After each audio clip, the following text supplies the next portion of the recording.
In 1996, Spokane, Washington is gripped by a series of violent robberies and bombings. The FBI links the crimes to a radical group determined to overthrow the government.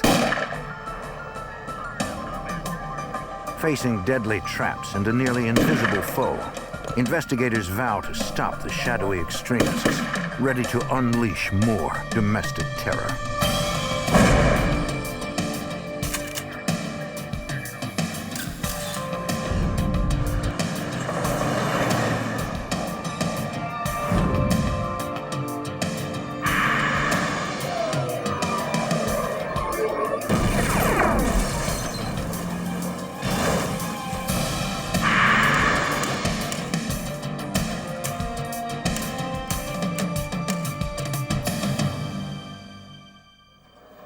The Constitution of the United States allows for the lawful expression of any belief. But when a paramilitary faction used bombs and robbery to further their cause, they crossed the line. The well-organized terror cell was difficult to define and even harder to stop. I'm Jim Kallstrom, former head of the FBI's New York office. As the group stockpiled weapons for an assault, the FBI and local police were determined to bring them to justice.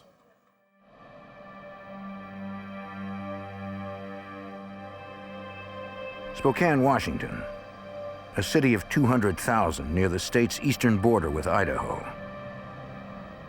On Monday, April 1st, 1996, 24 people were working inside a satellite office of the city's Spokesman Review newspaper.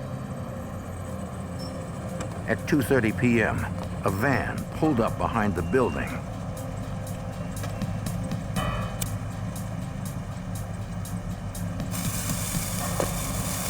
It was there, less than 15 seconds. Inside, a reporter had finished his work and was looking forward to spending the afternoon with his son.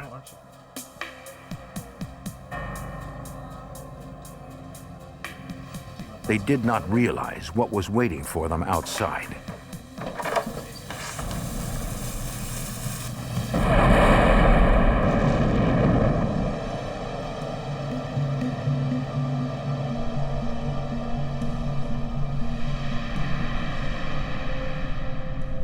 Despite significant damage to the building,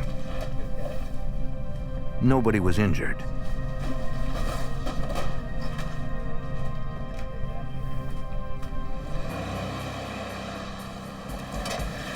Units from the Spokane County Sheriff's Department responded to the 911 calls.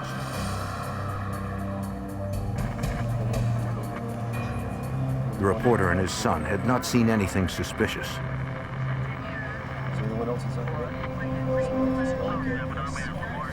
But one employee said that seconds before the blast, she saw a masked man jump into a white van that sped away from behind the building. She didn't get a license plate number.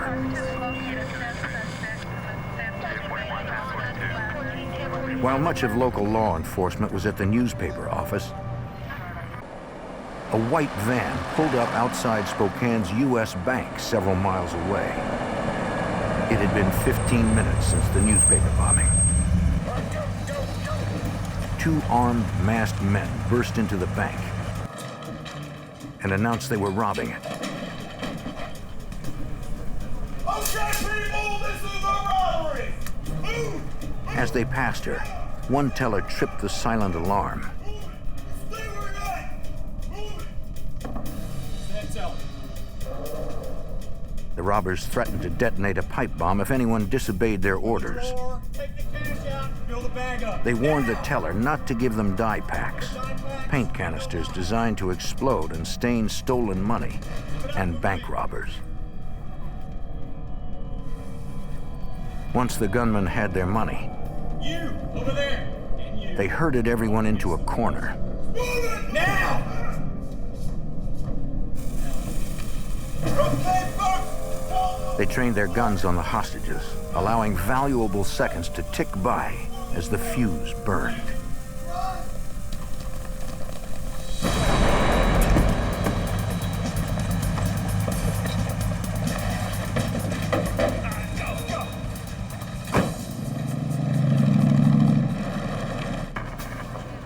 At the newspaper office crime scene, investigators heard radio reports about the bank robbery and explosion. That scene was secure, so several detectives headed to the new crime scene.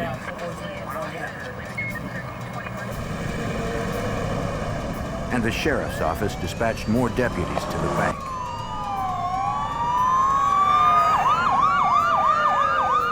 At the time, Special Agent Mark Cullinan of the FBI's Spokane resident agency was on his way to the newspaper bombing with his partner. While en route, we received a call that a bank robbery had occurred. Another bomb had been set off inside the bank. Since my primary investigative jurisdiction was bank robberies, I immediately diverted to the bank. The employees and customers were shaken, but safe. They believed everyone had gotten out before the blast. That roof's gonna go. But investigators had not yet declared the crime scene secure. Explosives Disposal Unit Supervisor Sergeant James Goodwin had to make sure it was safe for police to check the building. We were concerned about the possibility of a second device because any time you have an explosive device-related incident, if you have one, there is always at least a potential that you have another. Bombers sometimes leave a second device behind as a booby trap, specifically to target law enforcement. The Explosives Disposal Unit swept the bank, determining it was clear of additional bombs or victims, and radioed to those outside that it was safe to process the scene. Okay, it's all clear. You gonna get on the phone and see what we can get? The assailants were fast and organized, getting in and out in seconds and making off with $50,000. They weren't typical bank robbers. Bank robberies are usually conducted by lone individuals who are seeking money to support a drug habit or something along those lines. To have somebody in an organized manner come in and take over a bank with this much violence and prior planning is an unusual occurrence. Agents questioned one witness who was in the bank's parking lot when the robbery took place. She said after the explosion, she saw two masked men run from the bank and get into a white van. A third man was driving. He had gray hair and a beard. It was a white van. White van. They both had masks on. She had written down the van's license plate number. And they drove off. I looked back over after writing this down, and I saw the guy pulling the black mask. Yeah, we need to be on the lookout for all. They learned it had been stolen from Ellensburg, Washington. Plate number 2233U. Charlie 504, I'll be checking the parking Spokane lot. Emergency Dispatch issued an APB for the van, and officers began a block-by-block grid search of nearby streets.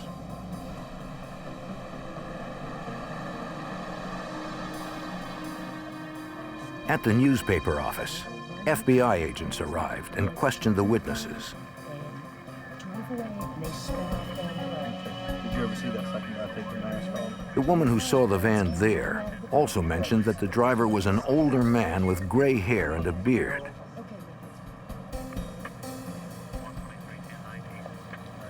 But the most distinct clues linking the two crime scenes were leaflets containing religious propaganda, a common sight in the area.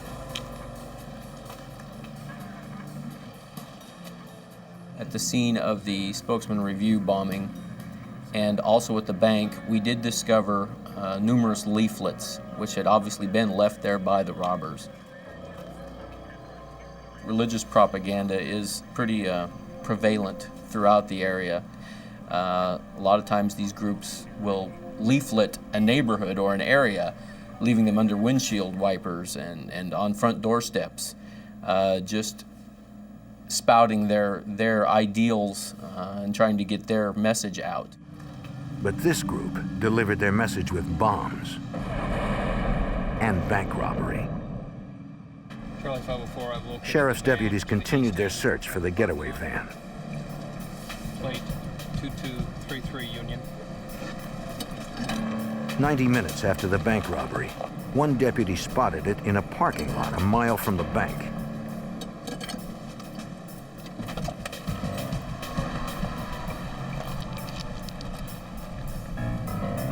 From the back, he couldn't tell if the robbers were there.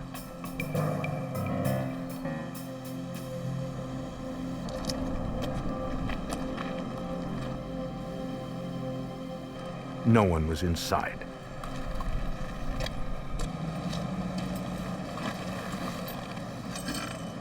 Dispatch advised the deputy that the van could be rigged with a bomb.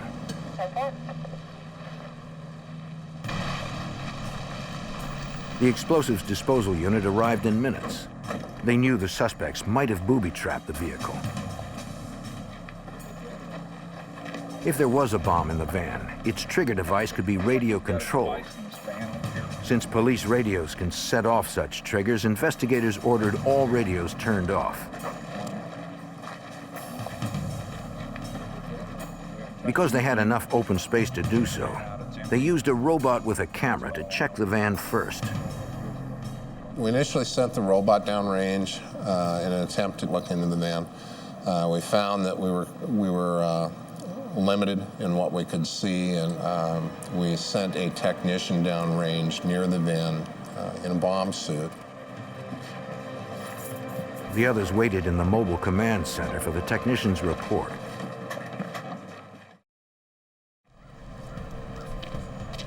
Even in the most dangerous situations, bomb technicians need to keep their hands uncovered in case they have to perform delicate tasks. It is an unavoidable risk of the job. He smelled gasoline, saw what he thought to be gasoline coming from underneath one of the doors to the van, and saw what appeared to him to be a time delay device that appeared to be intended to ignite the gasoline. Since the trigger was a time delay, not radio-controlled, it was safe to resume using radios.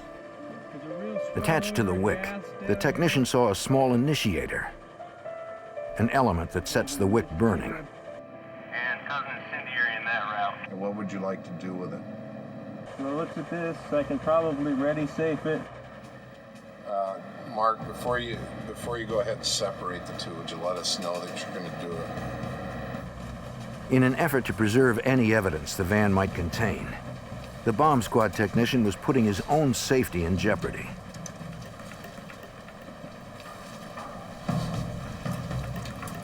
Okay, go ahead and make the cut.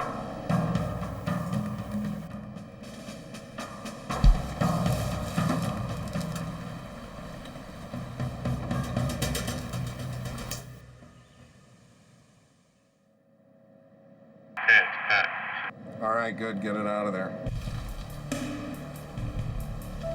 It worked. Okay, he's got it out of there. In the van, investigators found another copy of the manifesto the robbers left behind at the bank in newspaper bombings. Right down here at the hands here. To FBI Special Agent David Bedford, the rhetoric in the letter was typical of white supremacist militia groups in the area. That was more or less a long religious sermon about usury, a biblical term referring to the charging of interest. And the thing that stood out most about this letter that was left behind was a symbol on the page. Compare with this one right here. Agents knew they could get help analyzing the manifesto from a Spokesman Review reporter. Bill Moreland is an expert on extremist groups in the area. For the past 22 years, I've covered hate groups here in our area in the Northwest. Chief among them, the Aryan Nations, which is 35 miles from Spokane in North Idaho. It's attracted a lot of different extremists from different movements, anti-tax movement, anti-abortion movements, the Ku Klux Klan, Posse Comitatus. The FBI showed Moreland the robbers' manifesto. It was clearly white separatist dogma, but what intrigued me most was what was on the bottom of that note. It was the Christian cross superimposed with a capital P, and it's what I knew to be the logo of the Phineas Priesthood.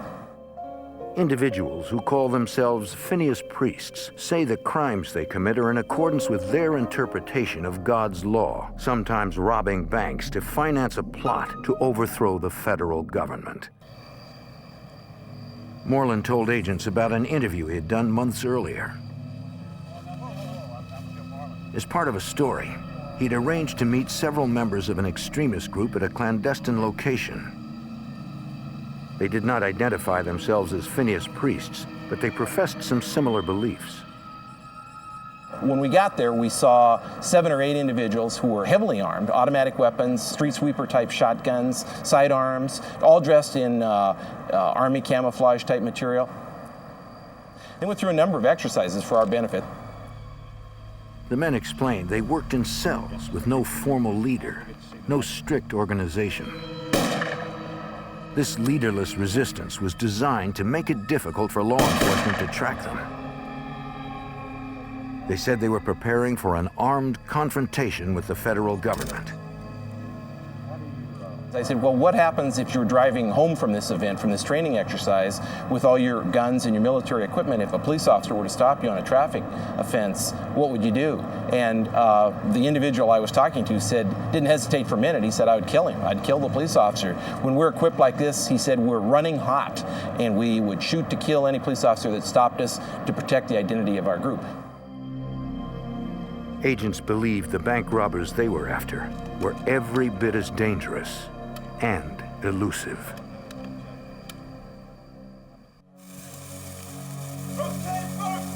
After masked men robbed a bank in Spokane, Washington, and detonated bombs at the bank and a newspaper office, authorities suspected well-armed extremists who called themselves Phineas Priests. Spokesman Review newspaper reporter Bill Moreland is an expert on extremist groups in the Pacific Northwest.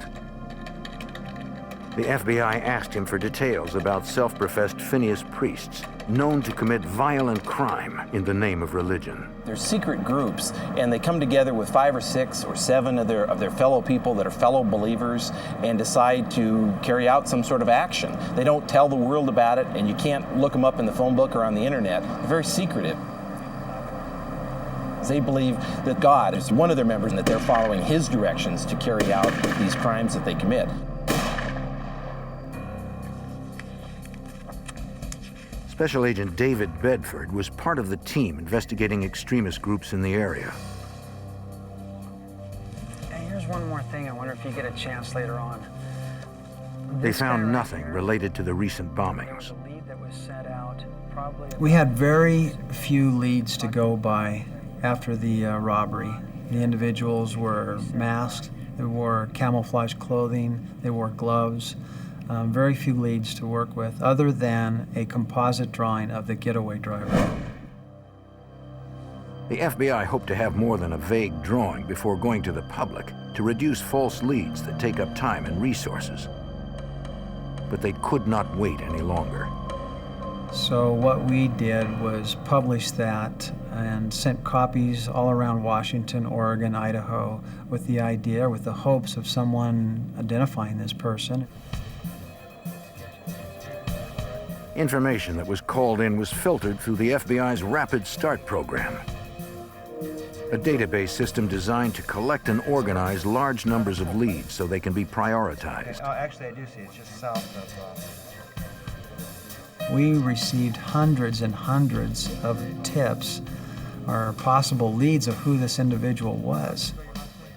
And so a team of agents would go out and investigate all of these people who came in that were lookalikes. One by one, they eliminated suspects. James Johnson, no longer suspect. Despite spending hundreds of man-hours following every viable lead, investigators came up with nothing. The case stalled until the assailant struck again. On July 12th, 3 months after the first attacks, a woman spotted a masked man placing a bomb in front of a Spokane health clinic.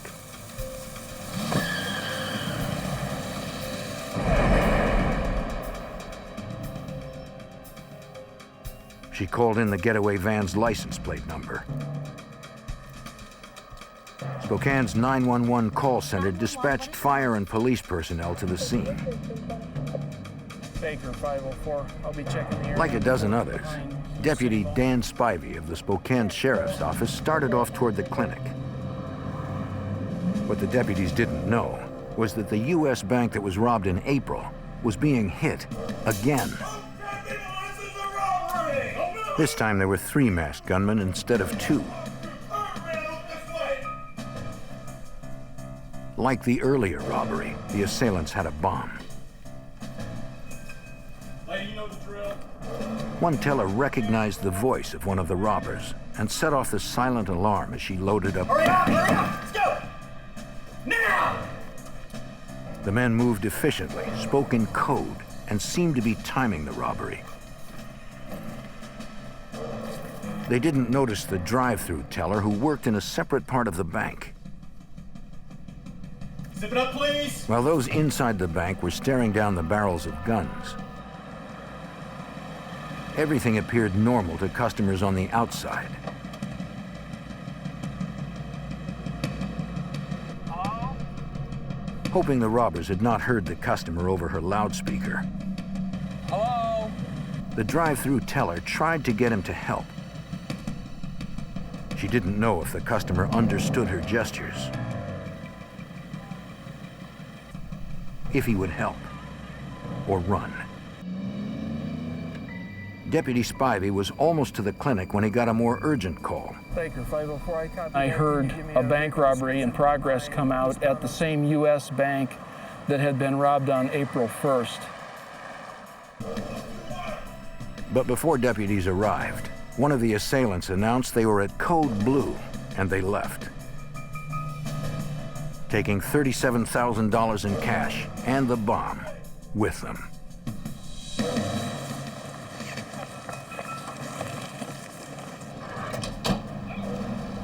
The drive-through customers saw the men get in their van.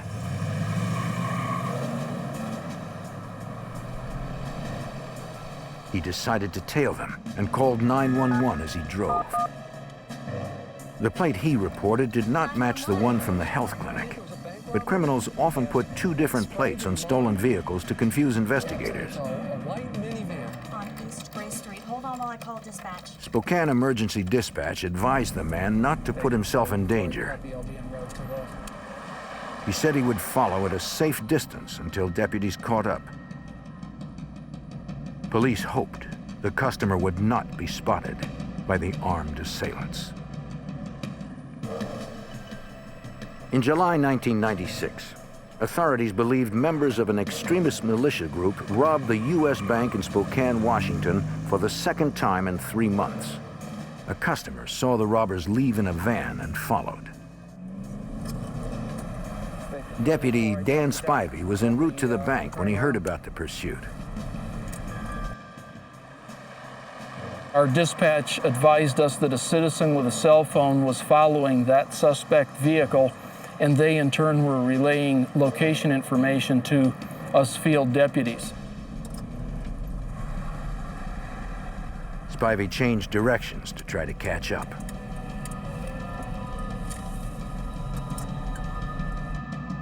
The customer gave constant updates on his location, but had a hard time keeping up with the suspect's van while not being spotted.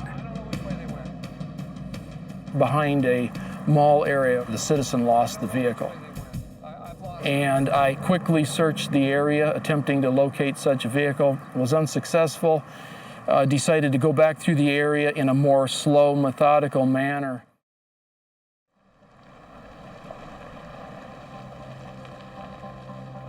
After an hour of searching, Spivey drove into a parking lot above the downtown area.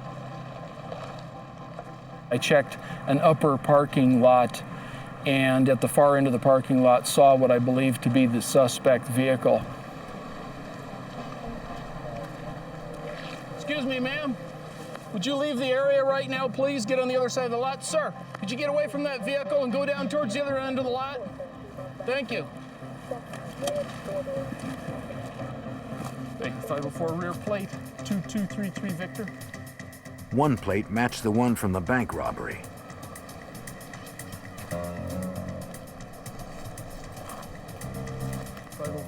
And the other from the health clinic bombing.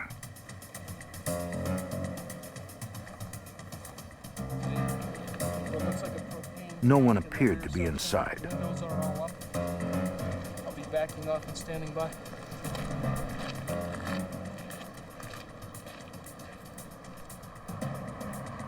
Explosives Disposal Unit Supervisor Sergeant James Goodwin, who helped defuse a bomb in a van after the April bank robbery, declared the vehicle an explosive hazard. Given the history, we had a concern that this vehicle may contain a device as well. The natural thing to expect, given this was kind of the second go-around, was that having been unsuccessful the first time, they would try harder the second time. Deputies smelled a strong gasoline odor. But again, it was difficult to see what kind of device might be inside. Rather than risk sending in a squad member, explosives disposal technicians once again deployed their specialized robot.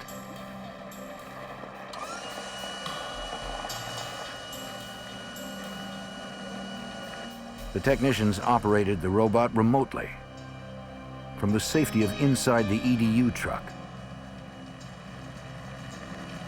We sent the robot downrange in an effort to scout the vehicle and see what we could see.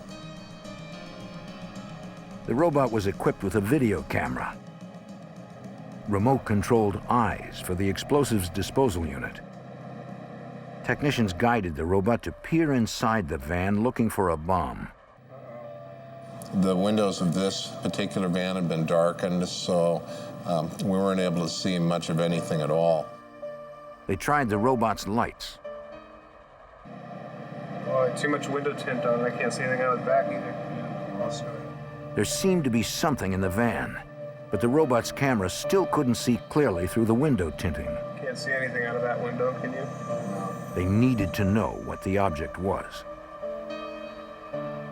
We elected to use the robot to shoot a window out of the van and open it so that we could see inside. The technicians then activated the robot's water cannon disruptor, which fires a slug by water pressure rather than gunpowder, so sparks are less likely. Take the shot.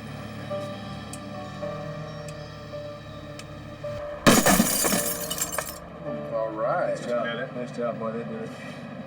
Why don't we see if we can get some of that glass raked out of the window so we've got a good view of the inside. They used the robot's powerful claw to clear the glass. Once the window was broken, we were able to see inside the van and observe what appeared to be an incendiary device.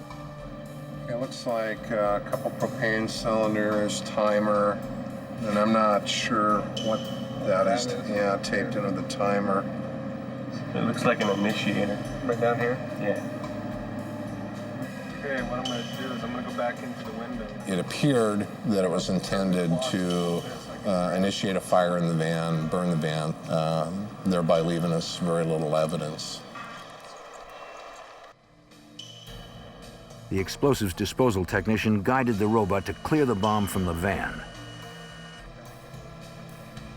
He then moved the bomb to a more remote area so they could render it safe. There it is. They again used the water cannon disruptor.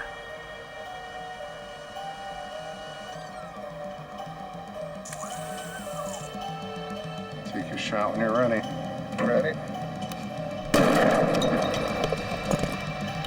All right. Just open it right up. In the protective suit, a technician checked the bomb and confirmed it had been rendered safe. It looks like he's all clear down there. Once again, the suspects had used a stolen van. Good. All right. Good. But this time, investigators found no manifestos or other evidence inside. Although there were 3 assailants in the latest robbery, the FBI believed the same individuals robbed the bank 3 months earlier. For help, they turned to forensic examiner Richard Vorderbrugge of the FBI's Audio, Video, and Image Analysis Unit. Similar clothing and weapons suggested 2 of the gunmen took part in both robberies. Vorderbrugge analyzed surveillance video to determine their heights. I used a technique called perspective analysis photogrammetry. That involves taking a set of measurements of fixed objects within the scene, determining the specific perspective of the scene, that is to say, how the camera itself was related to fixed objects within the scene. Because the cameras were facing downward, Vorderbrugge had to use complex mathematics to determine how actual size is reflected at that angle. He then compared the measurements of the fixed objects, such as a table leg, to the relative height of the bank robbers. He concluded the 2 robbers from the April 1st robbery were very likely 2 of the 3 from the July robbery. One of them was approximately 5 feet 7.5 inches, and the second robber was approximately 6 feet 1 inch. And by finding, as I did, that the heights of the 2 individuals in the bank in each case were about the same, it certainly helped strengthen the case that they were the same people involved. With the robberies and bombings likely committed by individuals calling themselves Phineas Priests, the FBI elevated the status of the suspects. We decided that they were not here for the sole purpose of robbing a bank and taking the money. These guys had a message that they were trying to get out to the public, and it was causing havoc in the city of Spokane. A lot of people were concerned about their safety, and as a result, the FBI felt like, you know what, these are terrorists. To help capture the domestic terror suspects, the U.S. Bank offered a $100,000 reward. Despite the reward, a month passed with no new leads. Agents believed the terrorists were out there training, getting ready to strike again.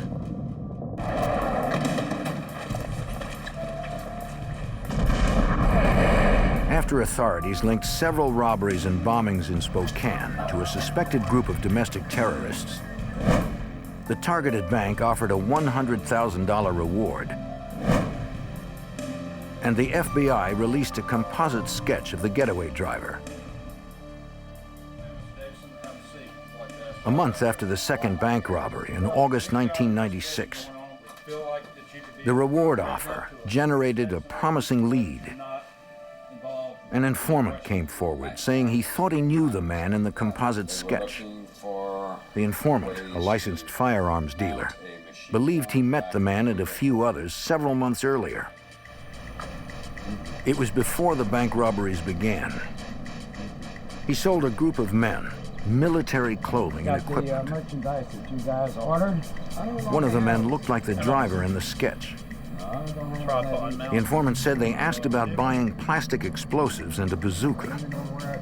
Then they asked for his help outfitting their SUVs with tank armor and bipod-mounted machine guns.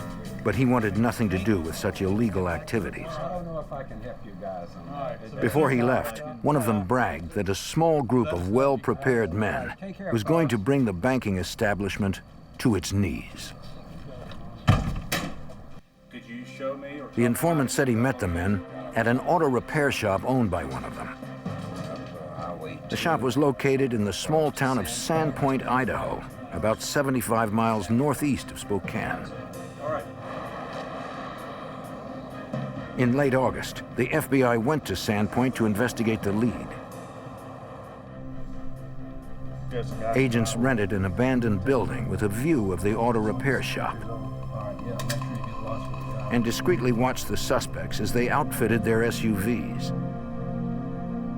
FBI Special Agent Mark Cullinan believed they might have found the robbers. When observing these subjects' daily activities, it was suspicious to us, first of all, that they didn't have any noticeable means of employment. That was an indicator to us that they're gaining money or the means to operate through other methods. Since we didn't know what had happened to the money from the bank robberies, this was a possibility. Agents photographed the suspects and anyone seen on the premises. One of the individuals we identified as Robert Berry. Berry ran an automotive repair shop in the Sandpoint area, but didn't seem to be doing any business, didn't seem to be using it to generate any income. Agents identified a second suspect as Charles Barbie. Although Barbie had no record of convictions, he had been arrested for trying to buy supplies from military personnel. Barbie and Berry matched the heights of the bank robbers given by forensics experts. The FBI determined the third man was Vern Merrill. Merrill appeared to be the leader of the group, and he resembled witness descriptions of the getaway drivers seen at the bombings and bank robberies. Agents needed more information on the men. They took a risk to get it. Go ahead and kill the light. Kill the light.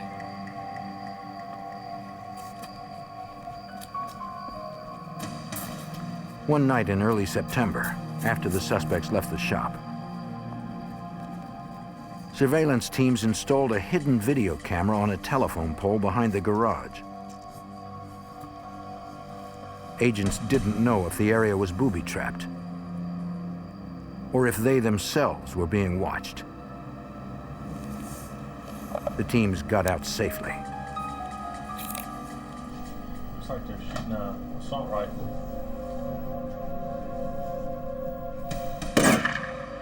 What the camera revealed was chilling. Agents watched the men test different weapons and types of bullets to see which could pierce the steel of car doors and the Kevlar of bulletproof vests. It was clear they were preparing for battle. During weeks of surveillance, the FBI tailed the suspects from the ground and the air as they drove to various cities in the Pacific Northwest. Agents believe the men were casing banks. Suspects are heading west on Sprague Avenue. On September 6, 1996, 2 months after the second robbery, the bank, newspaper office, and health clinic previously targeted received threatening letters promising further violent attacks. Some sort of stationary surveillance plan. Authorities developed contingency plans that would allow them to follow the robbers to their next target. So far, they've hit us twice. They can't choose wherever it might be. But that's not to say they couldn't take any of the other back roads down to meet or intersect I-90. So what we're going to have to do is come up with points far enough away that they can't take a back road and get around behind us before getting in their home territory up there.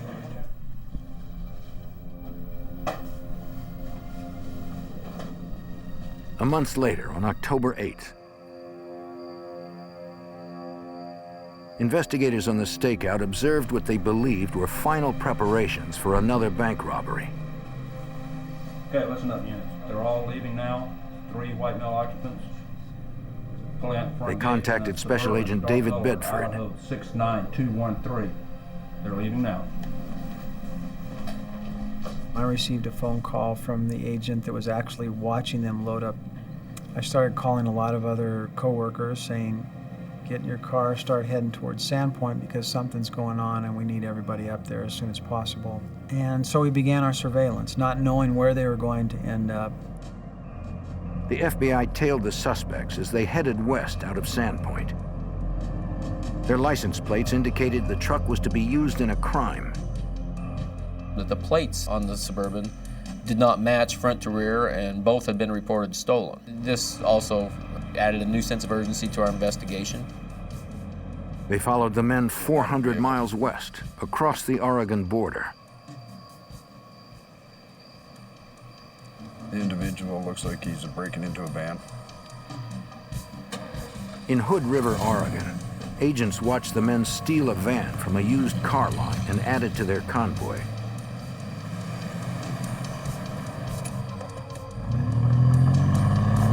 If the FBI was correct, the suspects planned to use the stolen van in a bank robbery and abandon it afterwards. We observed the vehicles stop at a truck stop where they shifted some gear between vehicles, they did some moving around and some planning, and then they departed again in one vehicle. As agents shadowed the van, they realized where the suspects were headed. By approximately 6 o'clock in the morning, we were hundreds of miles away from where we had started and on the outskirts of Portland. We watched them drive a meandering route into the city. By 10 o'clock, it was clear which Portland bank the suspects intended to hit. They're making a left into a parking lot. Appears to be a bank.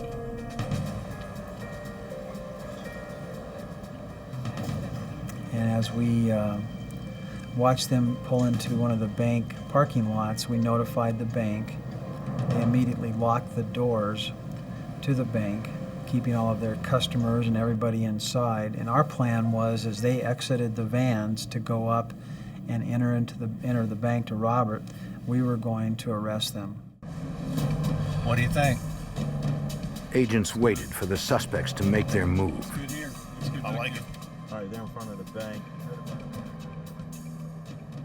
I was approximately 30 yards away from them, and with my binoculars I could see exactly what they were doing inside the van, and that was pulling out their guns. They were donning masks, they were putting on their camouflage gear, and they were getting ready to make a break towards the bank. And it was at that time they saw the same things that we saw. The customers that were trying to get into the bank were unsuccessful because the bank had been locked.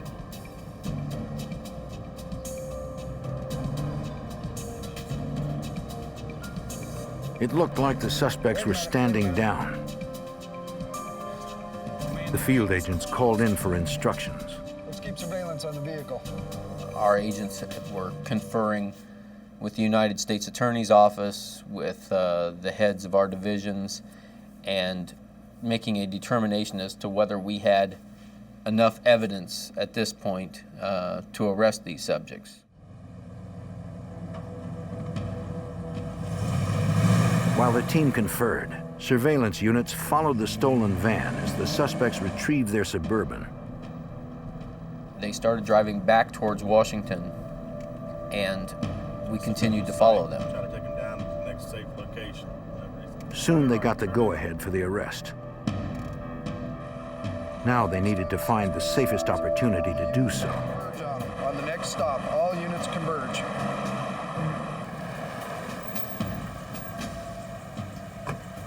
When the subjects stopped for gas at Union Gap, Washington, we decided that that was the best place that we had in order to effect an arrest.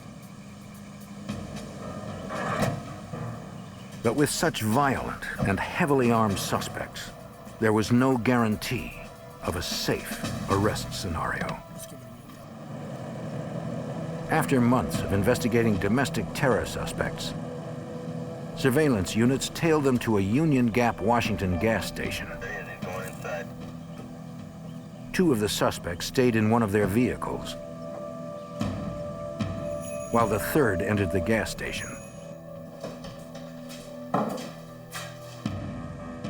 With the suspects split up, the lead agent put the operation in motion. Temple.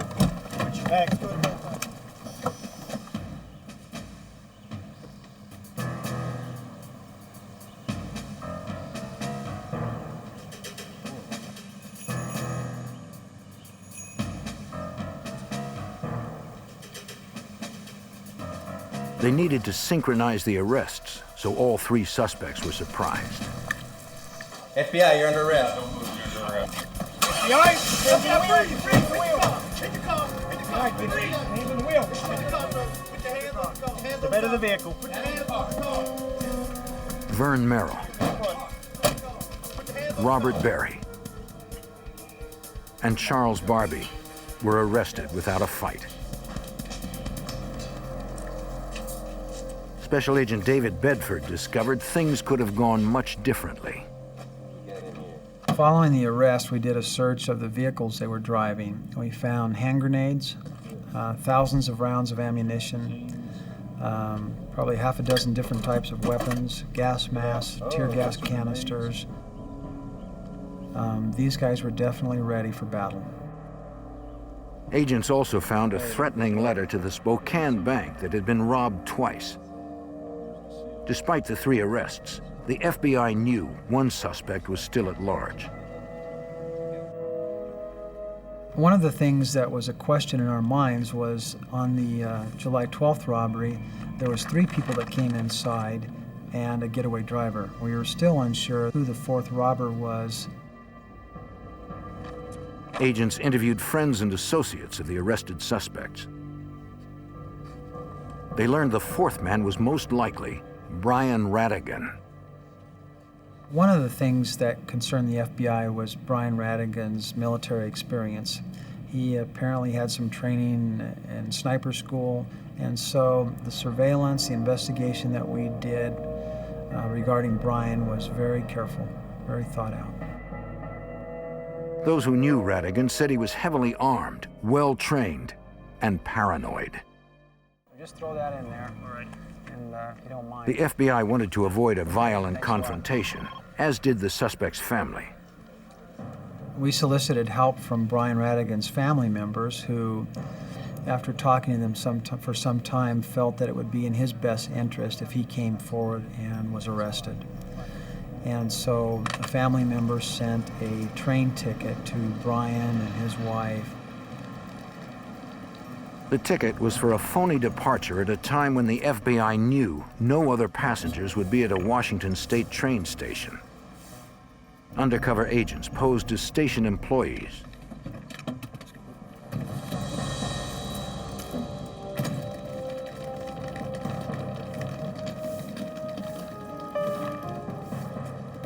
When Radigan seemed at ease, they made their move.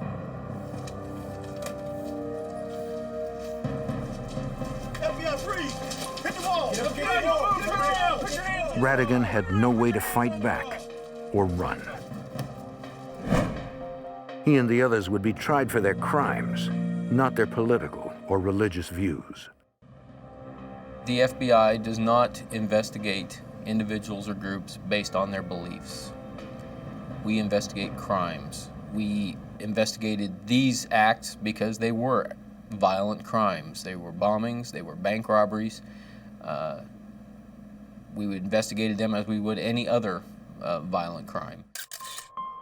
On July 24th, 1997, Charles Barbie, Robert Berry, and Vern Merrill were found guilty on 8 counts related to the bombings and armed robberies, and were each sentenced to life in prison. In a separate trial, Brian Radigan was found guilty of similar charges and sentenced to 55 years. Although that one Phineas Priesthood cell is behind bars, the FBI and experts like Spokesman Review reporter Bill Moreland know other domestic terrorist groups are still out there. Since 1996, the number of militia cells has dropped off, but I believe there still are a number of them out there, and they're as hardcore and deeper underground than ever, and every bit as dangerous. If these groups do commit crimes, the FBI will not stop until they are dismantled. In the 1990s, the disguised serial bank robber terrorizes the Chicago area. Expert with weapons, aware of police procedure, and fearless, he hits hard and disappears fast. Police and the FBI realize the only way to stop him is to catch him in the act. But his desperate violence proves impossible to predict.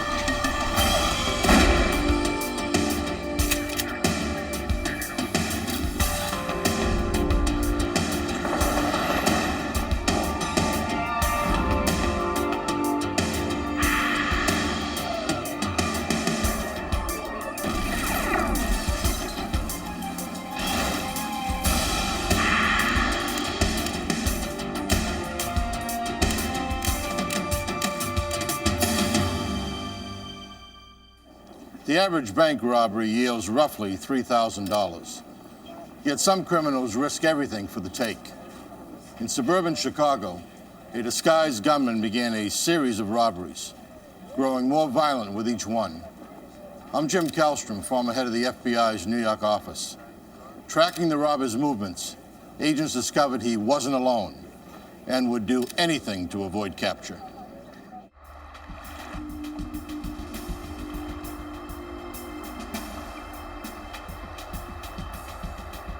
March 5th, 1990. Chicago, Illinois. $1,000? At a bank on the city's south side, employees began what they thought was a normal workday.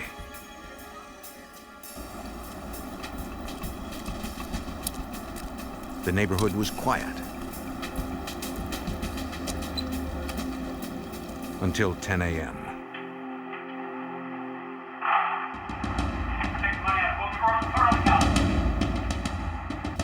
Don't you touch that alarm. The disguised gunman threatened to kill anyone who didn't follow his orders.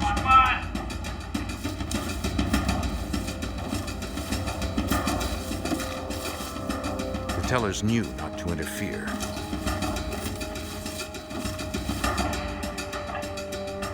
It was over in seconds. When they were safe, they called police. Yes, we just... The Chicago police patrol officers closest to the bank responded first. walked up, got in my face. The witnesses reported that the robber was a white male, about 6 feet tall. I was just putting the money up. But they didn't see details of his features because of his disguise. He wore gloves and carried a police scanner. The man was aggressive, handling his semi-automatic handgun with confidence. He left no fingerprints, and security cameras revealed no other immediate clues.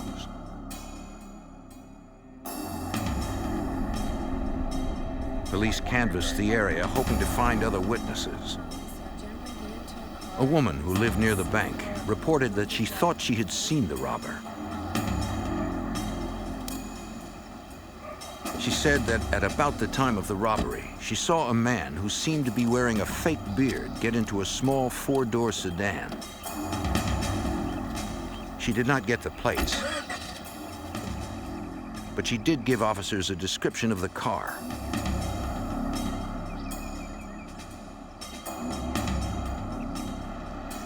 Checking every similar car in the area, they soon found one they believed was the robber's getaway vehicle,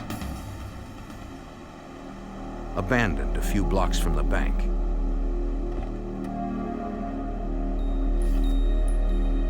The officer approached with caution, in case someone was still inside.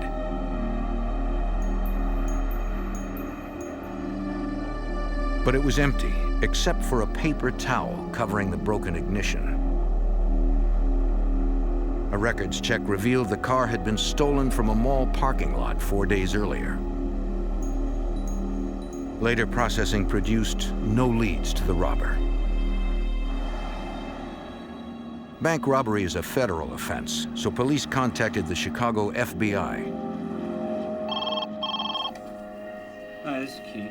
Supervisory Senior Resident Agent Bill Keefe had handled dozens of bank robbery calls. At that time, we were extremely busy with bank robberies. We had 2 on one day.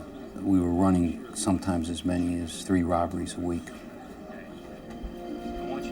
Most were committed by amateurs who went in without a plan and were caught quickly. And as I said, Shoemaker's already over here.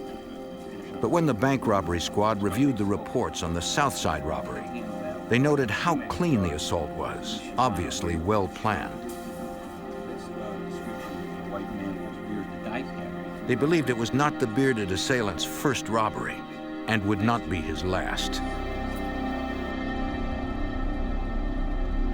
2 months later, the robber with the fake beard hit a bank in the suburb of Libertyville. Give me another drawer. Not satisfied with cash drawers this time, he ordered a teller to open the vault. Don't you try anything. Come on, let's go. He said his police scanner would let him know if anyone hit the silent alarm. From the vault.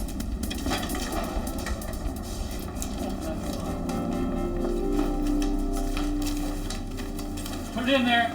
Come on.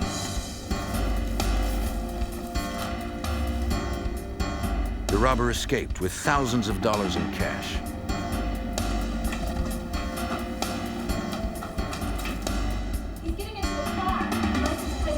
But this time, a teller got the license plate number from his getaway car. While Libertyville police looked for the car, Chicago FBI agents interviewed the tellers. Special Agent Hank Schmidt learned the gunman was more aggressive this time. He controlled people with the weapon. He would intimidate them by putting the gun up towards their face. He pointed the gun directly at someone when he talked to them, which was intimidating to the tellers and the customers. Although interviews yielded no clues, police did find the getaway car, abandoned a few blocks from the bank. Again, the vehicle had been stolen from a mall 3 days earlier. And as before, the thief used a towel to hide the broken ignition. FBI Special Agent Dave Childry was part of the robbery squad. The squad uncovered an earlier robbery in Wilmette, Illinois, believed to be committed by the same man. One surveillance camera photo provided a frightening clue. There was a very good picture of the robber taken in which he was using what we call a weaver stance. This is a shooting position taught to police officers. It was taught to FBI agents. And if you have been taught to shoot like that, you recognize it. This person might have had some law enforcement training. If so, he would know how these investigations work, and he could prove very difficult to catch. The local press dubbed him the Bearded Bandit. Investigators took advantage of the coverage to ask citizens for help. They published enhanced stills from the robberies, hoping someone would recognize him despite the disguise. We put his picture on the news. He did wear a beard, a fake beard and mustache, and a ball cap. So after running those pictures, we were not getting any tips from the public. In November 1990, the elusive bandit hit a bank in Wheeling, Illinois. A teller hit the alarm before he was told not to. All available units, please respond to a 1090 at the Wheeling Bank and Trust. Over his scanner, the gunman heard the police responding. He didn't leave the bank, which would be the normal reaction of bank robbers. They're there to rob the bank. They're not there to get involved in a shootout with the police. He stayed in the bank while the police were responding and held the gun up to the cashier and counted down from 10. 10, 9, 8, 7, 6, 5, 4, 3, 2. It seemed he knew how long he had before police responded. More evidence he might be a cop. He started moving further. As the robberies continued, it looked like the bandit purposely chose targets in different jurisdictions to complicate the investigation. No bank was ever hit the second time. The robberies would be on the other end of the suburban area against Lake Michigan, and then they would be out in Schaumburg or Elk Grove Village or up north in Lake County, such as Libertyville. As he struck in new suburbs, the FBI had to coordinate with a growing number of police departments. Palatine, Illinois Police Chief John Kozel, a detective sergeant at the time, learned of the case and that the bandits' getaway cars belonged to shopping mall employees stolen at the beginning of their shifts. He would steal one of the employee cars knowing that it would not be reported stolen for approximately 8 hours. So he knew he had 8 hours to get the vehicle to where he needed to put it before anyone would even discover it missing and it would become hot on the system. When dumping the cars, the robber did his best to interfere with the ongoing investigation, wiping them clean of fingerprints and leaving no trace of himself behind.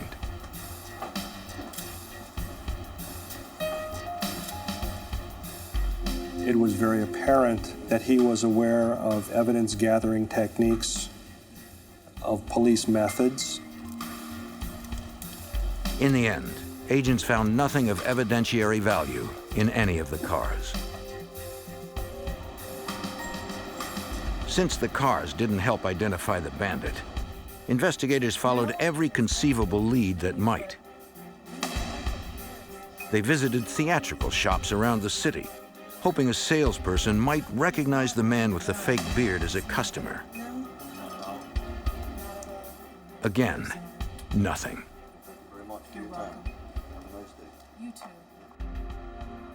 The bearded bandit committed 7 armed bank robberies in the Chicago area between January 1990 and February 1991. Then, the robberies stopped.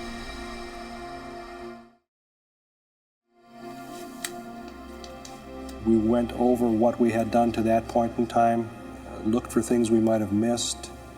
Maybe he'd been incarcerated somewhere. Maybe he'd moved out of state. Maybe he was dead. We just didn't know. The bandit's trail stayed cold for 9 months. On November 4th, 1991, Palatine police officer Kevin Maher was working the day shift.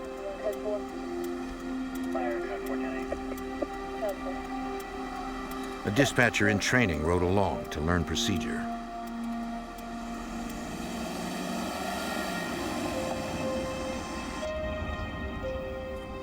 I was heading southbound on Quinton Road when I saw a vehicle heading northbound, and I looked in my side view mirror and I thought what I saw was an expired tag.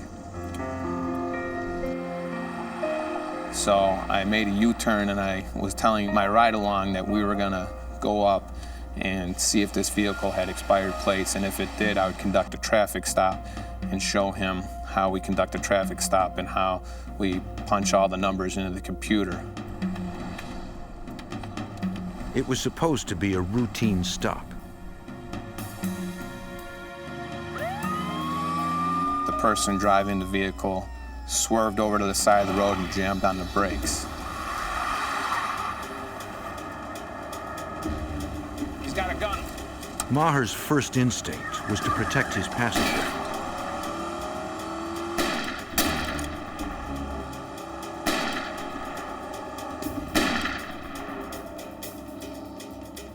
The bearded bandit was back.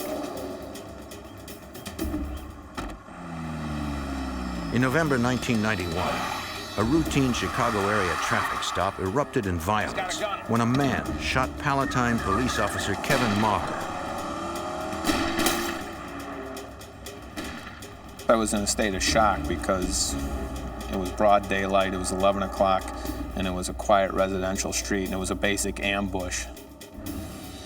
And after he fired the first round came through the windshield and struck me in the shoulder, and glass from the windshield struck me in the left ear.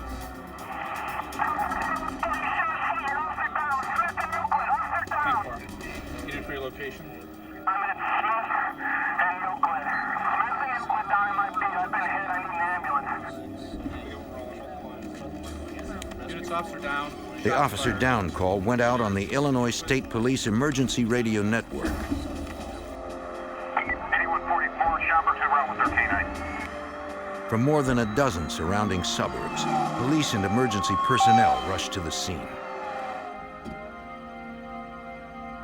Maher realized one of the shots that pierced his windshield was aimed dead center and might have hit him in the head had he not moved to protect his passenger and reversed the car.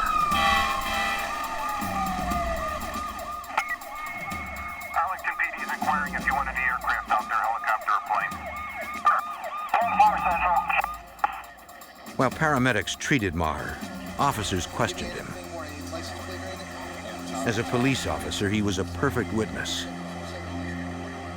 Trained in recalling details, he gave them a description of the gunman the car's license plates, the type of gun, and the direction in which the attacker escaped. We got a male white, 6 foot, 200 pounds, beard, hat, last seen going south from the scene. So let's spread out, start looking for the car. Which way do you want to go, Matt? I'll go that way. Police fanned out to find the shooter. More than 100 officers joined the search.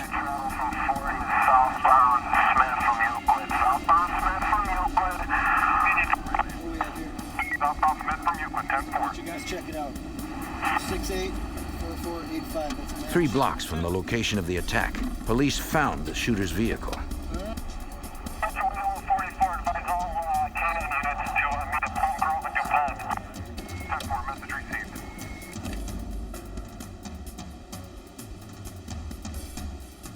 It had been reported stolen from a mall parking lot 5 days earlier. Palatine Police Chief John Kozel realized the grave danger. When someone is willing to shoot at a police officer on a routine traffic stop, we all realize that he's willing to shoot at anyone. His determination to escape is much greater than his concern for the safety of anyone. That would be a law enforcement officer, a citizen on the street. When you're willing to shoot a policeman, you're willing to shoot anyone. Kozel helped coordinate the search for the deadly gunman. We immediately set up a perimeter with the assistance of the state, county, and local officers in the area. We had canines on the scene. We had a chopper in the air. We notified the schools in the area to stay locked down. Evidence technicians began to process the car. The ignition was broken, the damage covered by a paper towel. They looked for fingerprints that might help them identify the perpetrator, but found none.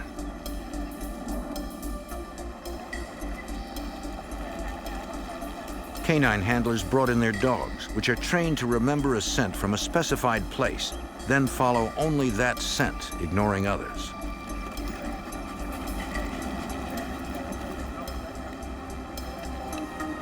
But the trail ended not far from the vehicle.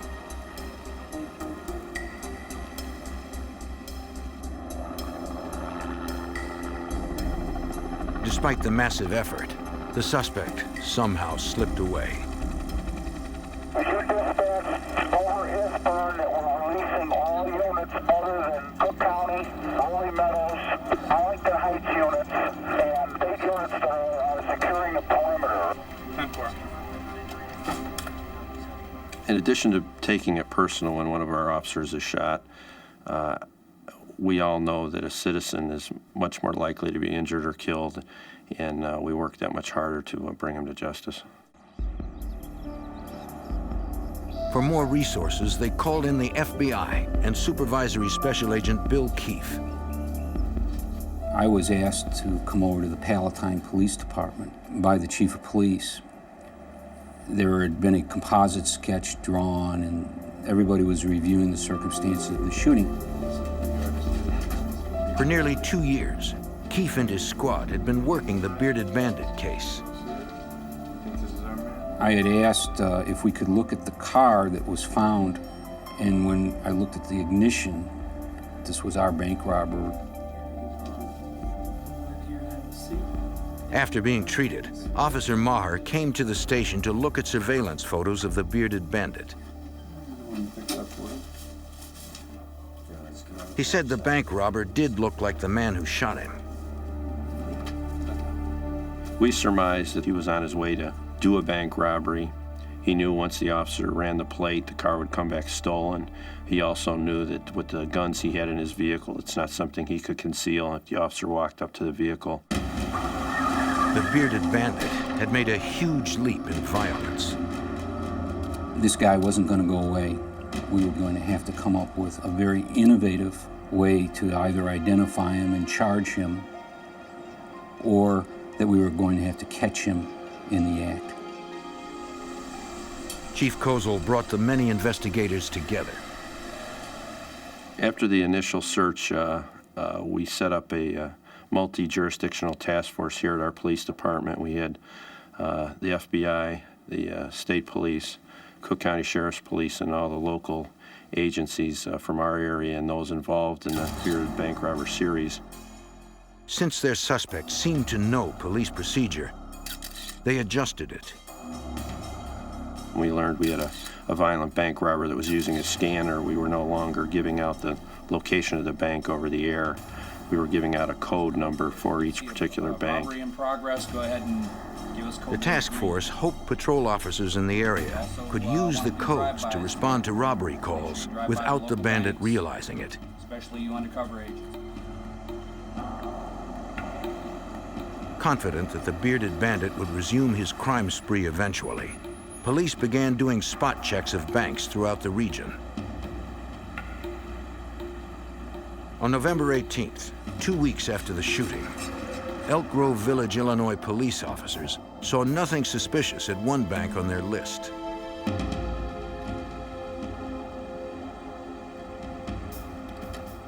But later that morning, a woman leaving a nearby business did. Two people in obvious disguises entering the bank.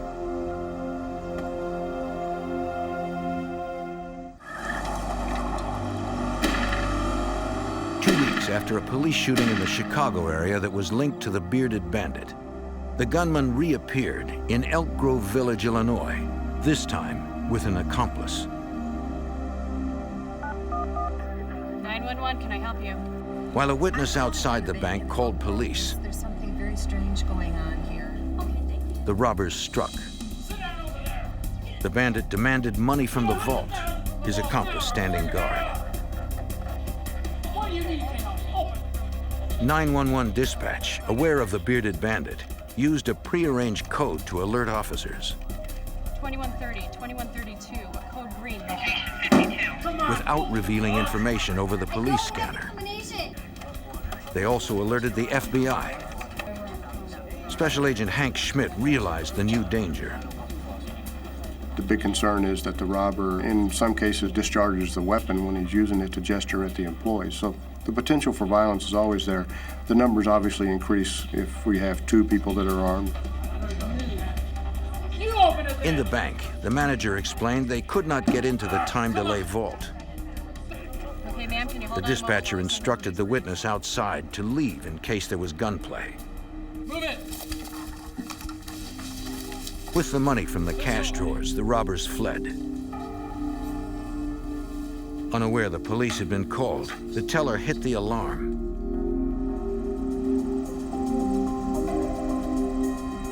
Elk Grove Village officers approached with their sirens off, quietly surrounding the bank.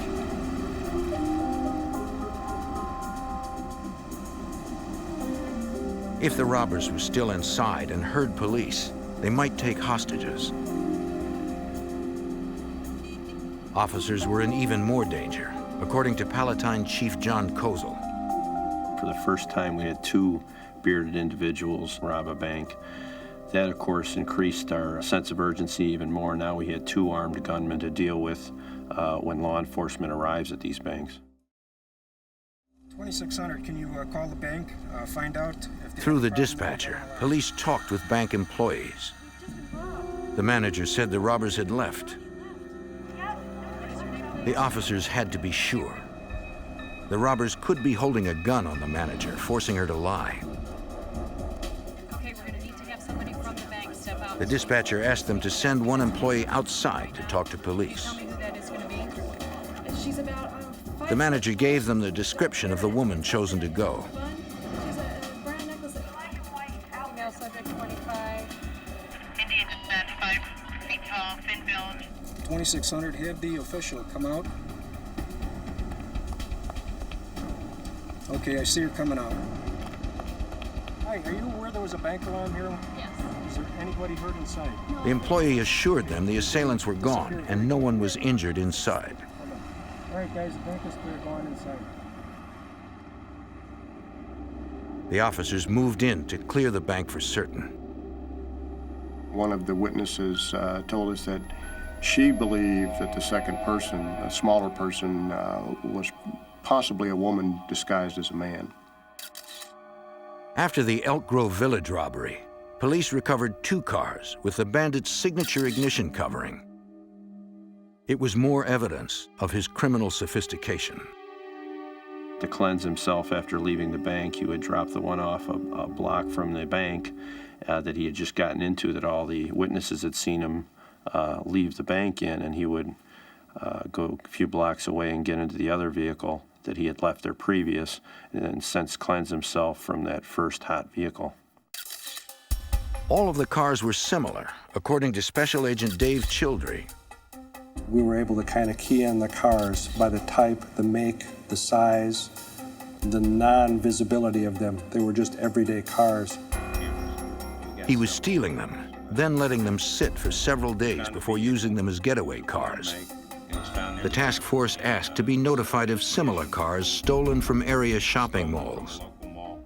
We were successful in getting information on cars of that type that were stolen in the northwest suburbs and in the city of Chicago. We would put that information out on a weekly basis.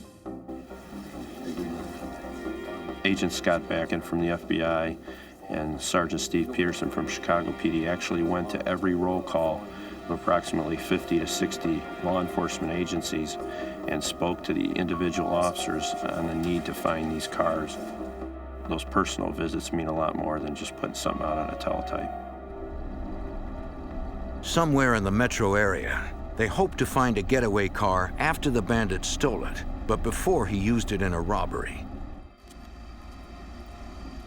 Weeks later, Officer Tom Polinsky was checking an apartment building parking lot in Niles, Illinois, when he spotted a stolen car on their list.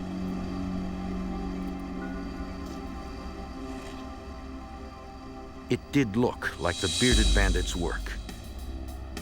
The agreement was if they found one of those, and it did turn out to be stolen when they ran the license plate, that they would back off and notify us. That happened. We set up a surveillance on that vehicle. FBI agents and Niles police officers and detectives watched from an empty apartment overlooking the stolen car 24 hours a day. On December 13th, we found out that the Rolling Meadows police had located another stolen car that was in all probability one of the bearded bandits' cars. Chief Kozel was sure they were right. These 2 particular vehicles were both stolen out of large mall areas. Both were owned by employees of those malls. The MO was perfect. They set up surveillance on the second car in Rolling Meadows, too. Rolling Meadows PD stepped up. They shared time, detectives, intelligence, sat with our agents out there 24 hours a day.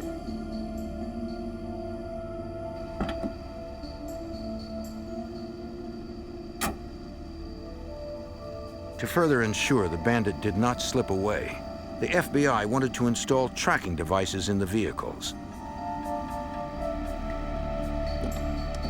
But they couldn't do so in the parking lots.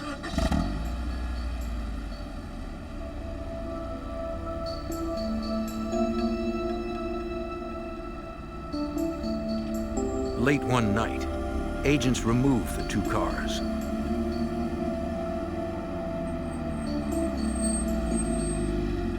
And replaced them with lookalikes for a few hours.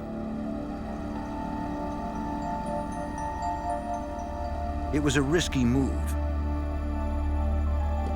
The thief could return at any time and spot the agents, or the decoy cars. At the FBI garage, technicians installed the remote tracking devices in each vehicle. They also equipped the cars with remote kill switches that would allow agents to shut down the engines from a distance. They put the cars back and waited. Days passed. There was a nagging doubt in all of our minds that maybe we had been discovered, that perhaps he had seen one of us or a police officer going in and out of this apartment they were using to watch the car in Niles, that he had seen somebody near the car in Rolling Meadows, and that he was just going to back off these cars and never come back. We weren't sure. We just didn't know, but we were committed to watching these cars until something told us otherwise. After a week, the vigil paid off. A van pulled up, and a man approached one of the cars. This was, in my mind, a do-or-die effort. This is going to be our only shot. If we miss this, he's going to know we're onto him. They hoped they could peacefully end the bandits' crime spree. But no one had forgotten the last time the gunman was cornered.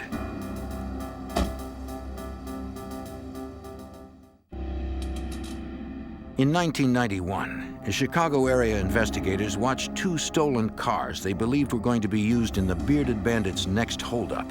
A man entered one of the cars. Special Agent Hank Schmidt believed it was their suspect. He matched the general physical description of the person we were looking for as the bearded robber. We have our man, we have our man. The man had been dropped off at the vehicle by someone driving a van. Mini wagon and a white van. Heading southbound down the alley. When he drove away, the van followed. Investigators could not identify either driver. They had to be careful. If the bearded bandit and his accomplice spotted a tail, they might start shooting. But FBI technicians had installed a tracking device in the car, allowing agents to follow at a distance. The suspect parked the stolen car near a suburban bank. Mini wagon is parking. The van is behind him. Hearing the news, Supervisory Special Agent Bill Keefe believed they finally found their target. When the vehicle showed up in the vicinity of a bank, our adrenaline really was pumped up, and we really knew that we were going to have it. This car was likely the first getaway car for the next day's robbery. Agents believed the two suspects would next pick up the second stolen car in Rolling Meadows. Standing down.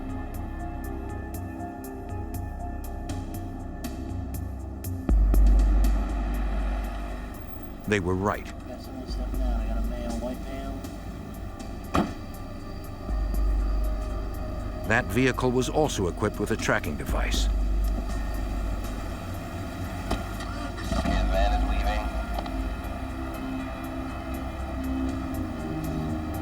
Red car is pulling out behind it. 10-4.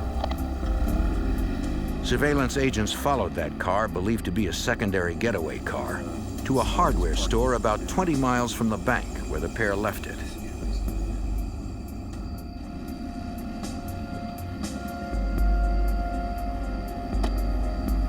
Okay, looks like he's getting back into the van. All right, they're pulling out. Unit 2, go ahead and follow.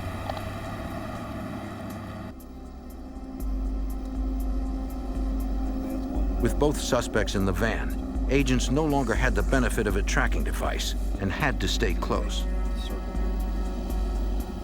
They followed the van into Hanover Park, Illinois, and watched as it pulled up to a townhouse.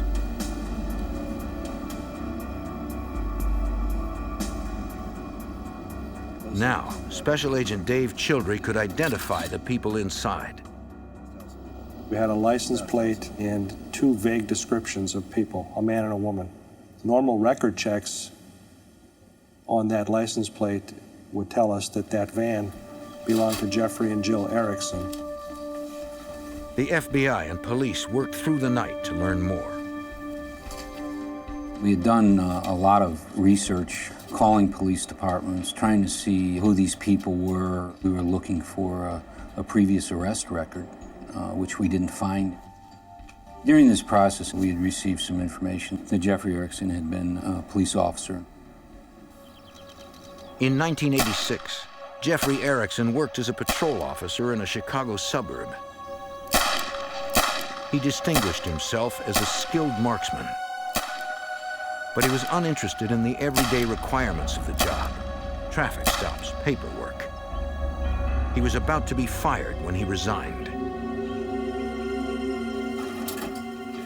Records also showed that Jeffrey Erickson opened a used bookstore in early 1991. During the time, the bearded bandit was on hiatus. It appeared he and his wife, Jill, a university chemistry student, led a double life, using bank robbery money to build a middle-class existence. He might not have seemed threatening on the surface, but Special Agent Schmidt knew he was. Because he's a trained individual, he knows how we're going to react. He can plan ahead for that, and if he's trained with a weapon, he's going to be more professional in the way he handles that weapon, and he's going to be a bigger threat to us.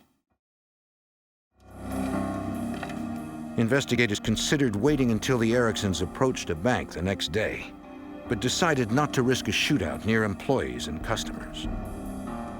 We had enough that we did not have to get him in the vicinity of a bank. The safest approach would be when he came to the car, the stolen car, we would arrest him. While surveillance units watched the suspect's home, a SWAT team set up near the car in the hardware store parking lot. Police Chief John Kozel. The SWAT team set up on the vehicles were very well aware of his background and knew that he may shoot first, and they were taking that into account. By the morning, they were ready for the Ericksons to make their move.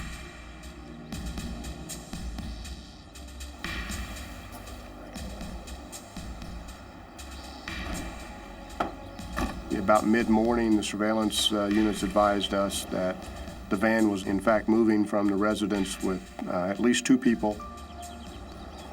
They were heading in the direction of where we were watching the stolen car.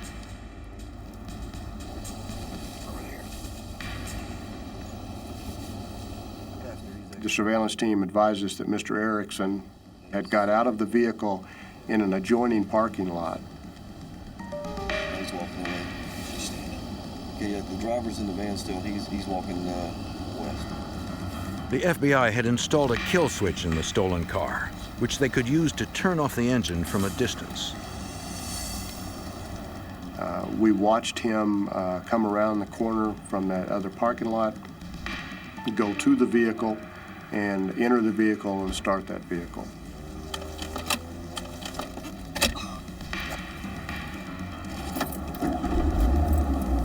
Kill it.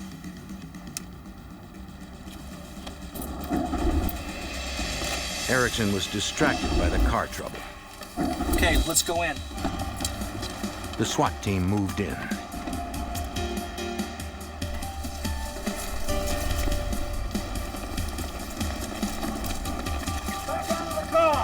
Out of the car! Put your hands where I can see. Get back out of that bag! Out of the car, put your hands where I can see I know them. that the pressure of to shoot or not shoot is a split-second decision. To the bag. Get your hands up. Back in there. Get out of the car. And most law enforcement officers don't want to have to shoot an individual if they don't have to. No one wants to take a life that way. We felt like we controlled him. Out of the car! Slowly. After twice reaching for his bag, Erickson finally followed orders. On the ground. If he'd come out of the bag with a gun, it would have been an entirely different situation.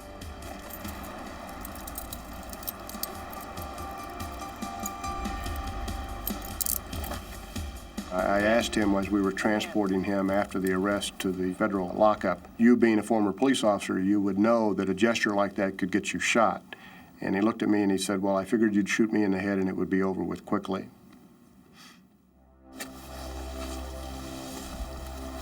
In the car, agents searched Erickson's bag and found the bearded bandit's tools: loaded guns, a police scanner, gloves, a beard and a wig. His bank robbery kit in that bag, it was very helpful to the case.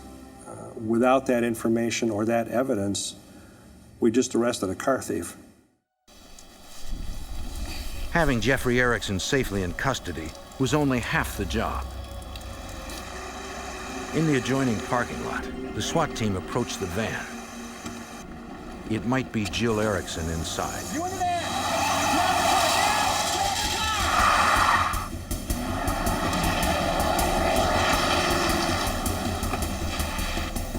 Agents scrambled to follow.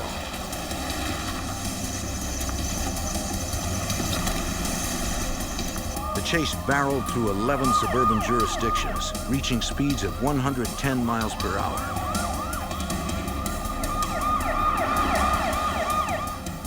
A roadblock didn't work.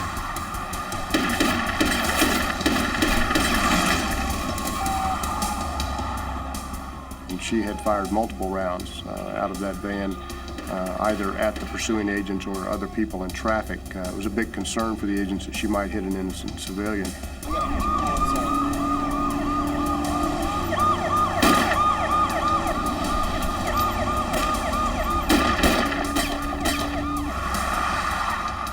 Agents shot out the rear tires of the van. But the driver was not giving up.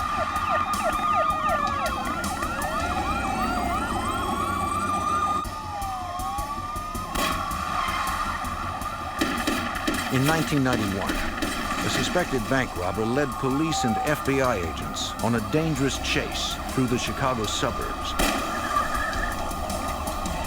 The fleeing van turned into an area that investigators knew had no outlet.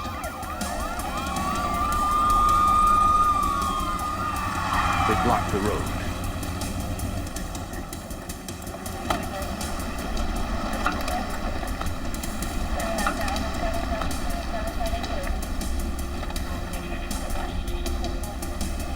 As the van charged them, they had to fire.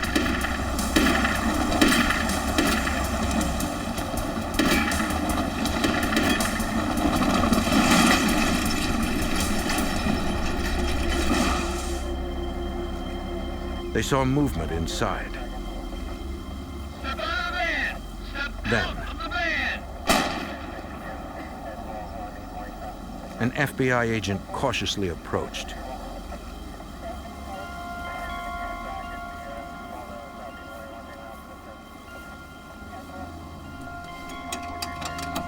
The driver was wounded, a single self-inflicted gunshot.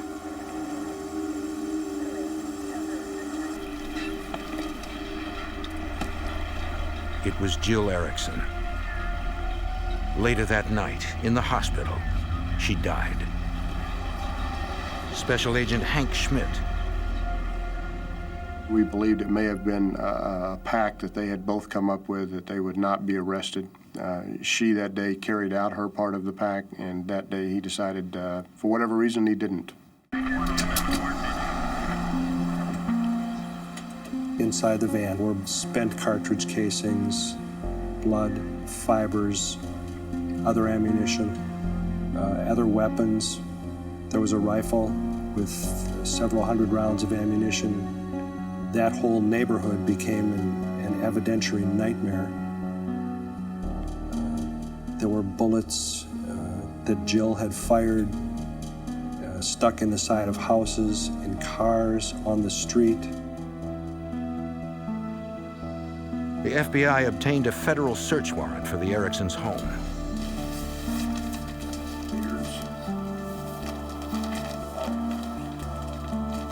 We found some loose cash, but what impressed me was the amount of firepower in the house.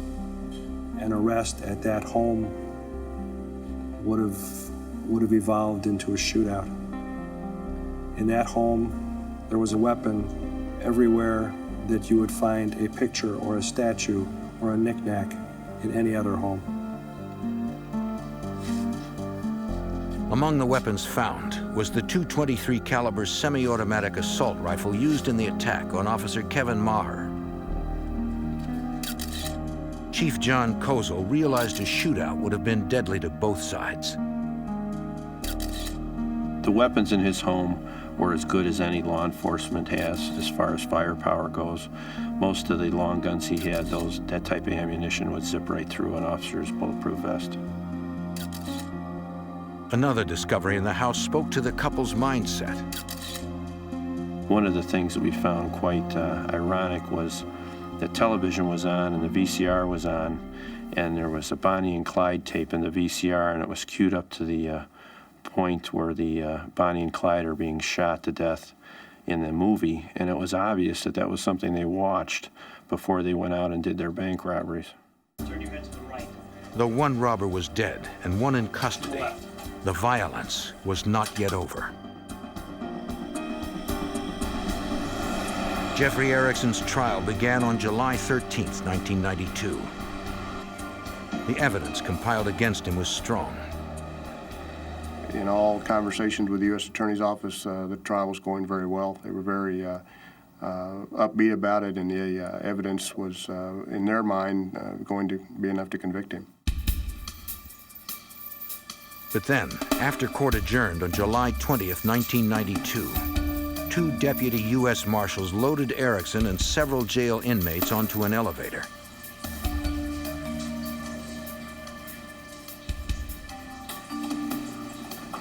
Erickson was still dressed for court.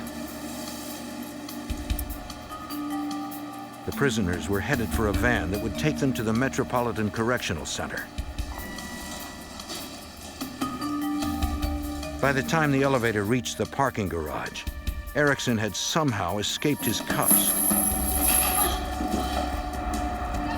Erickson shot U.S. Marshal Bill Frakes in the back and head, killing him. Ambushed, Frakes had not had time to draw his weapon.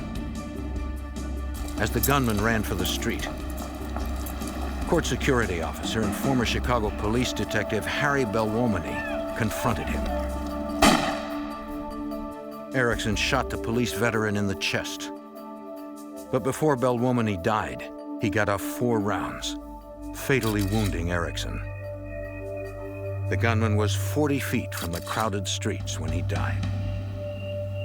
The thing is, all these resources were brought to bear on an individual. He was captured and was being tried in court.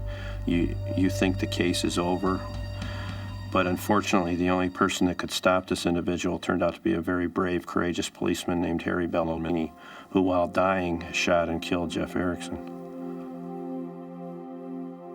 A newlywed, Bill Frakes was a promising young lawman just 9 months into his career. Harry Belwomany was a 31-year veteran. 2 of his children are also Chicago police officers, carrying on his legacy. A young man plans elaborate crimes he believes will net him millions of dollars. As he puts his violent schemes in motion, the lives of innocent people and police officers mean nothing. The FBI tries to bring him to justice, but they soon find themselves up against a criminal enterprise.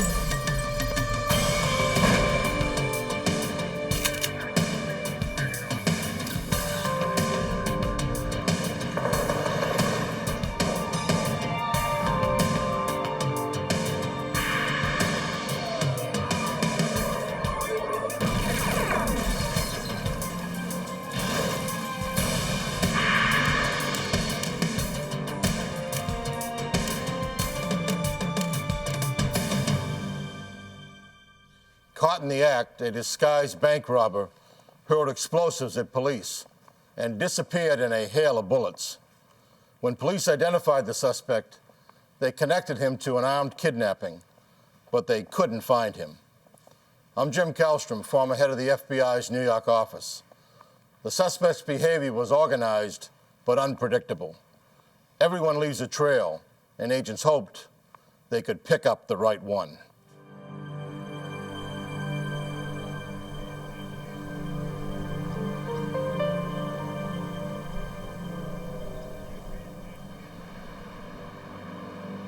Martinez, California is a suburban city 30 miles north of Oakland.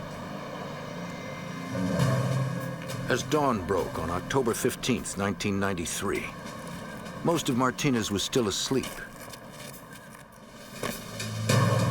Nobody noticed the dark figure creeping across the rooftop of a downtown bank.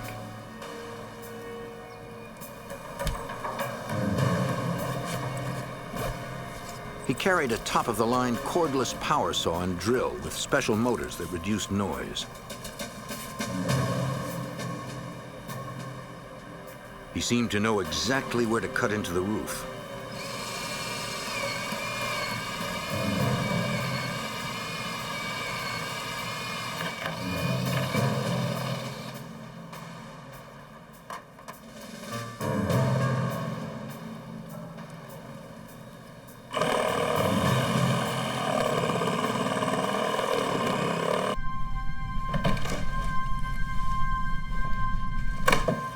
The masked man exploited a flaw in the bank's security system. The alarm was unable to detect movement in the crawl space between the roof and the bank's ceiling, allowing him to move freely.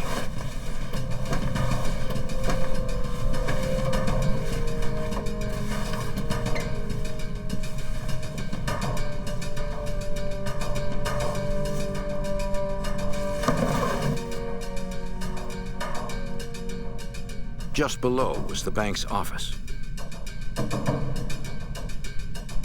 It was rigged with motion sensors. He knew if he descended below, he'd trip the bank's alarm. The masked man also knew bank employees would arrive in a few hours and deactivate the security system. He settled in and waited for them. Hours later, Martinez residents began their morning commutes.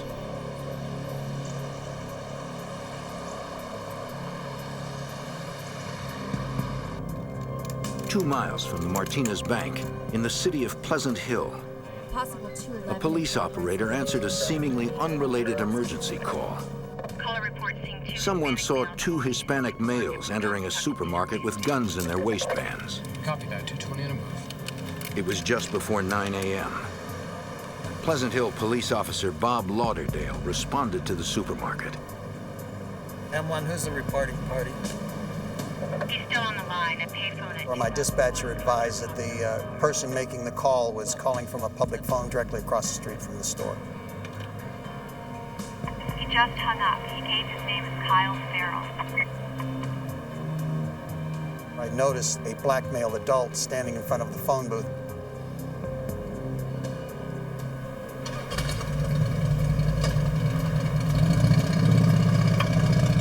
He was wearing a black varsity-type jacket with tan sleeves and carrying a full-face motorcycle helmet.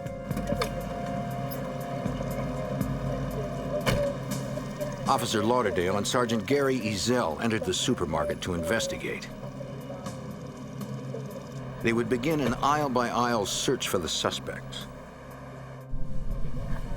Back in the city of Martinez, the masked man had waited 3 hours in the crawl space above the bank's ceiling. Bank employees were preparing to open to the public. They deactivated the alarm when they arrived. How's vacation? It was awesome. Yeah. Great, relaxing. Be back at the office. The masked man watched a teller punch in her access code to the ATM room where she would fill the machines with cash. It was his cue for a dramatic entrance.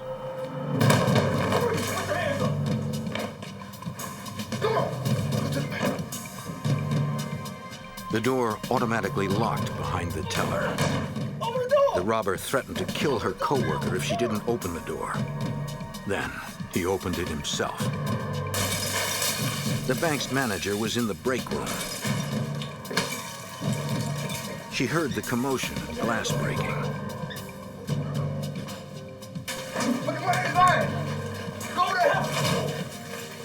Hurry up! Put the money in the bag! She slipped out and called 911. Hurry up, put the money in the bag! Come on! Report of a 211 bank in progress. 6678 Alhambra Dispatch Avenue. alerted Martinez police. The manager of the bank is advising that she heard someone in the other room shouting, "Get your hands up," to her tellers. All available units raced to the bank with their sirens off.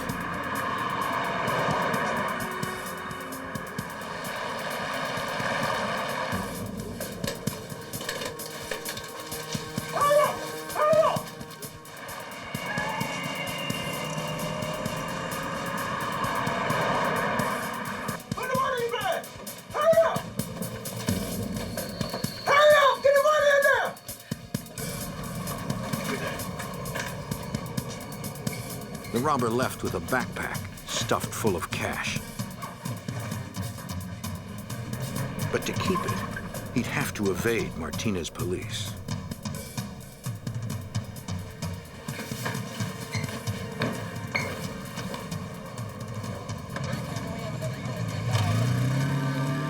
Officers arrived at the front of the bank. Martinez and Pleasant Hill police departments had only 9 officers available to respond.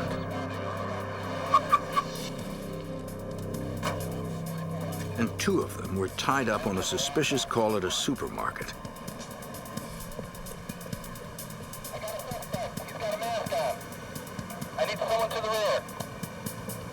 The robber saw an easy escape, the back of the bank, but he needed a diversion.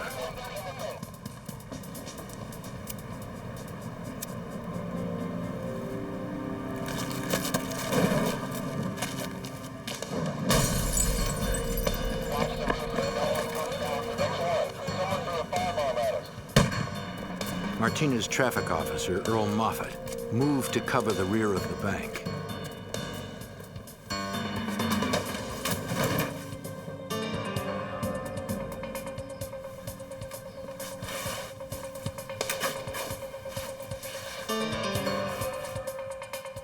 In his 10 years on the force, this would be the first time Officer Moffat would fire his weapon.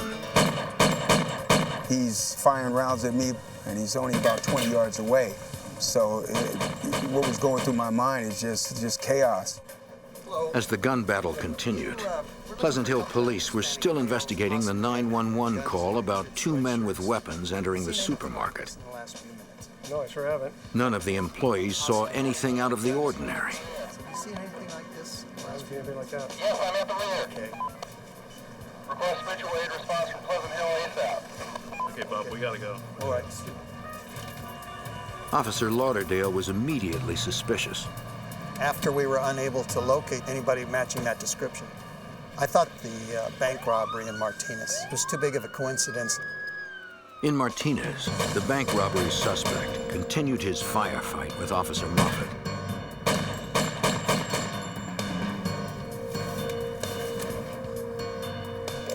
I couldn't copy. Sam 24 to 97.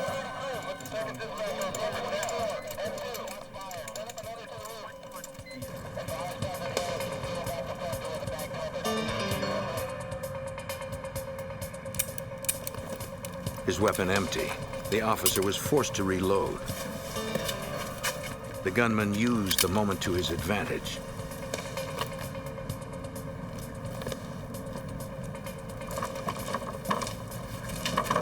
Moffat knew he would be vulnerable to ambush if he climbed over the fence. He followed procedure and called for backup. As officers cordoned off the neighborhood, Martinez police were joined in the investigation by the FBI and Supervisory Special Agent Bob Moore. The FBI automatically investigates all bank robberies. Any crime against those institutions is a federal offense. We have concurrent jurisdiction and traditionally have worked bank robberies very closely with local police. When I first arrived, the scene was quite chaotic. We had been notified that a robbery had occurred and that a gunfight had ensued after the robbery. Commander Tom Simonetti supervised the crime scene investigation for Martinez police. At the crime scene, we found shell casings from a Glock 45 pistol, as well as expended rounds that had been fired at our officer. FBI agents know most bank robberies are poorly planned attempts to get drug money. The evidence this robber left behind suggested a more sophisticated criminal. The method of operation was so unique. You just don't see robberies committed every day by people dropping through the roof on a rope. On the rooftop, evidence technicians processed the abandoned power tools. They found no fingerprints.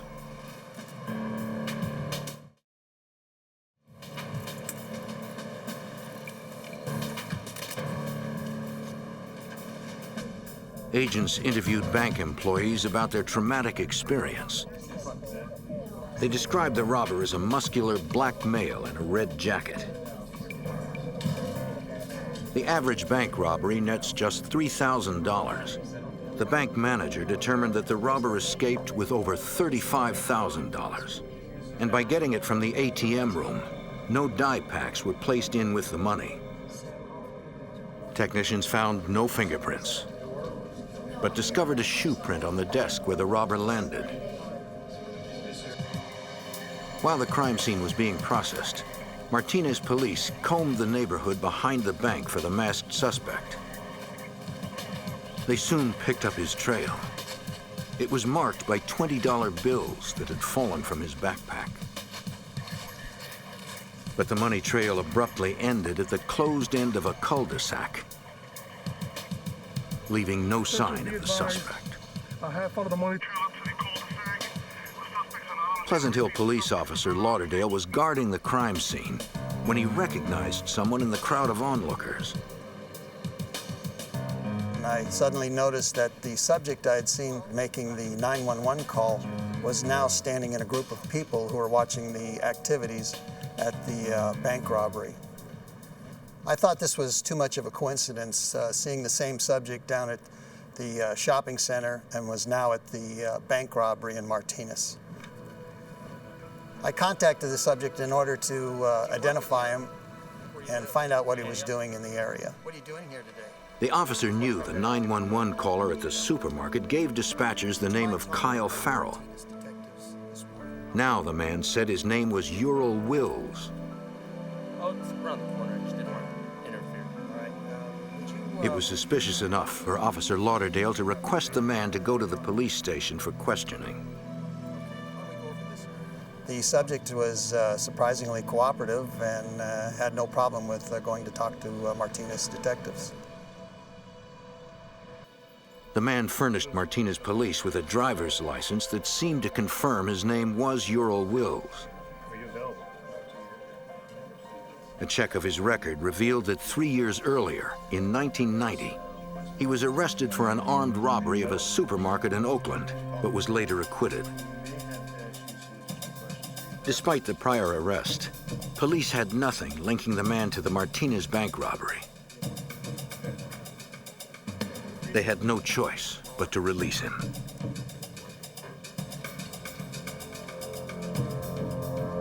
They didn't know that uncovering the man's true identity would lead them to the bank robber, who was willing to kill to escape police.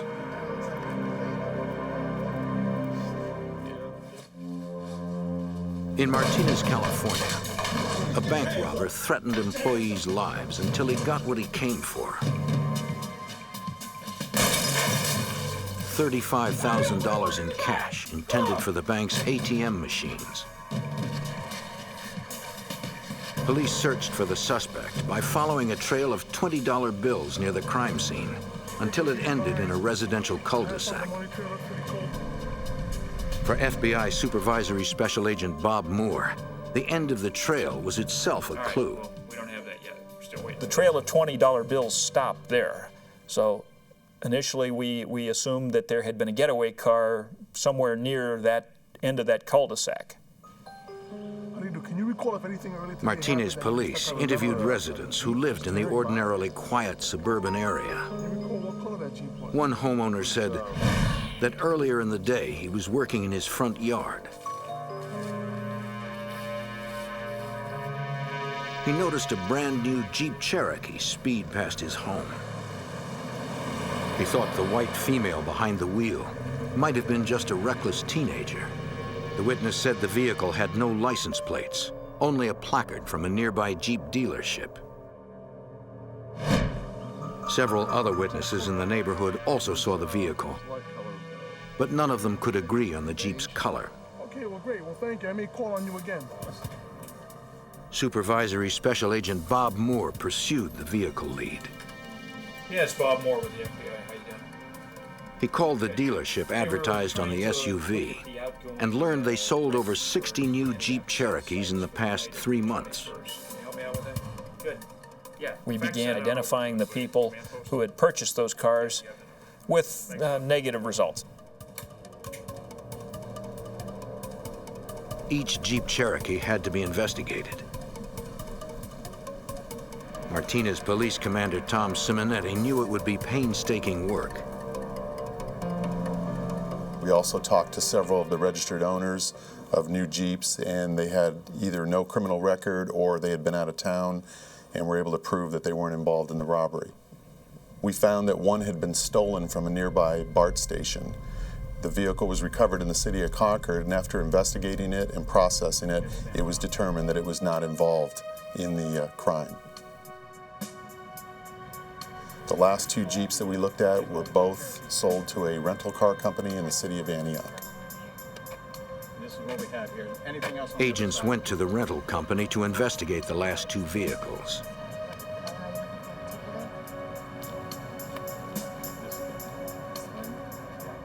You can give me the rental paperwork on this last week. I need to know. They requested copies of the rental contracts.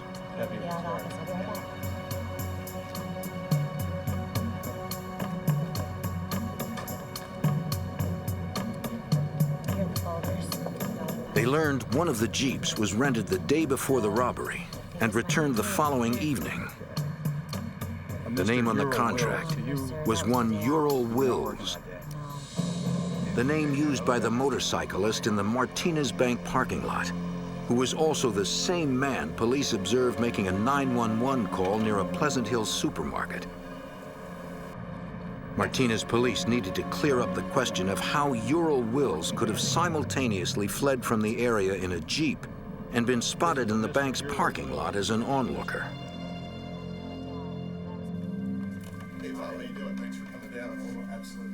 For answers, they turned to Officer Lauderdale. Take a quick look at these.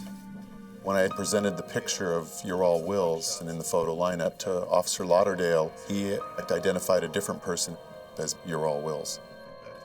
Lauderdale picked the photo of Doug Jones, a known criminal associate of Ural Wills. In looking into Mr. Wills's criminal history, we determined that he had an accomplice who had committed several crimes with him. Detectives believed that the accomplice, Doug Jones, posed as Wills at the scene of the robbery to throw off police. They now considered Wills their prime suspect. To agents, it was clear why Jones made the call while the bank robbery was in progress. Yeah, that's who I contacted. The planning of this included the attempt to create a diversion of the police by making a 911 call to the Pleasant Hill Police Department. Martinez police ran a more detailed background check on Ural Wills. They spoke to the Oakland detectives that arrested him 3 years ago for a supermarket robbery. They expressed their frustration that he was later acquitted. Martinez commander Tom Simonetti learned of yet another recent arrest of Ural Wills. During this investigation, we had found that Mr. Wills had been arrested by the California Highway Patrol for carrying a loaded Glock pistol. Martinez police discovered that the bank robber also used a Glock pistol.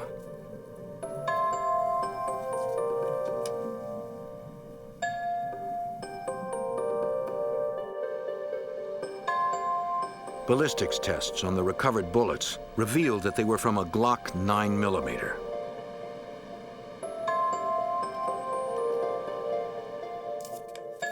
Martinez investigators also learned from Oakland criminal informants that Wills often preyed on other criminals.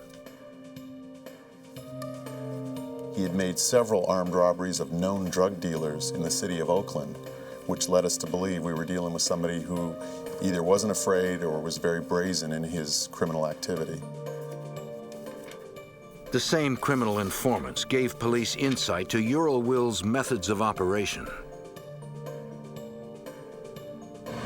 They said he often used female getaway drivers because Wills believed they were less suspicious to police. The fact that a woman was seen behind the wheel of the Jeep was consistent with Will's criminal history. From the auto rental contracts, agents were able to trace Ural Will's financial records. The Jeep Cherokee had been paid for with a credit card by Wills. We determined through subpoenas that the credit card had been issued by a credit union in Berkeley. I'd like to know if Mr. Ural Will... They also learned Wills had a savings account at the credit union, but found no unusually large deposits that could be linked to the Martinez bank robbery. We asked the employees at the credit union if he were to appear at the credit union to call the Berkeley Police Department. Thank you very much. Even without any suspicious bank deposits, agents and Martinez Police Commander Tom Simonetti still believed evidence implicated Wills in the bank robbery. Wills had an apartment in Antioch, California, 20 miles east of Martinez. Based on the information compiled by the Martinez Police Department, the FBI, and the Antioch Police Department, we were able to obtain a federal search warrant of Mr. Wills' apartment in the city of Antioch. 30 days after the bank robbery, FBI agents and a police SWAT team prepared to execute the search warrant on Wills' apartment. They knew he had already fired 10 rounds at a Martinez police officer. The SWAT team suspected Wills would shoot again. FBI agents and a Martinez police SWAT team were serving a search warrant on an apartment belonging to bank robbery suspect Ural Wills.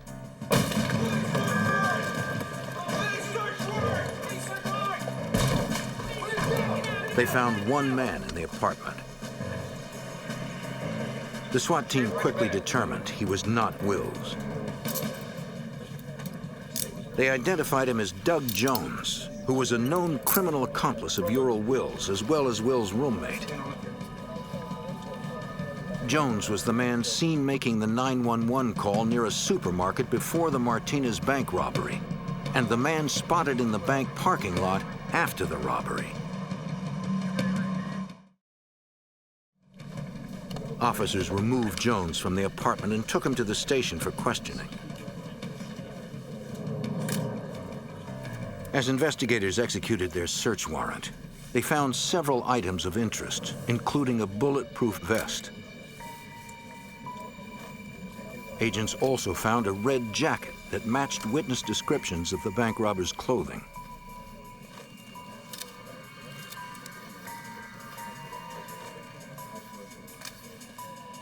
In the bedroom, they identified a pair of sneakers as the type worn by the robber. They found an even more telling clue inside one of the shoes.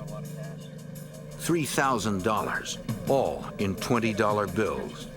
The stolen money from the Martinez bank was also entirely in $20 bills. The shoes were sent to the lab where the soles could be compared to a shoe print recovered from the Martinez bank robbery. Detectives also uncovered hospital bills that suggested Wills was injured on the day of the bank robbery. Martinez Police Commander Tom Simonetti followed up. Upon contacting the doctor at the hospital, he told us that Mr. Wills had told him that he slipped on a wet floor at a grocery store and broke his foot. The doctor, however, pointed out that the injury was more consistent with a hard impact, in particular a straight down impact from falling or dropping off something. Wills was further tied to the crime when analysts confirmed one of the shoes found in his apartment matched the shoe print taken at the scene of the Martinez robbery.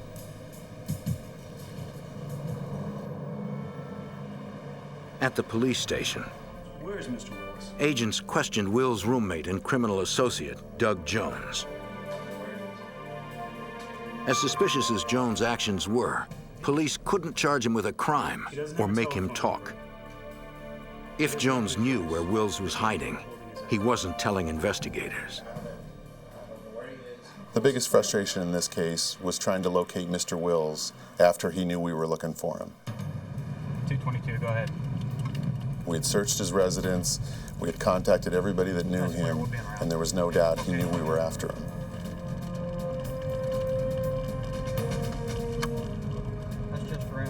Agents knew Wills was a career criminal and were certain he would strike again. They spent nearly a month searching Bay Area neighborhoods Wills was known to frequent. They found no sign of the violent fugitive. While investigators hunted for Wills, he was planning a crime even more ambitious than his Martinez bank robbery. He gathered a group of accomplices and filled them in on his plan.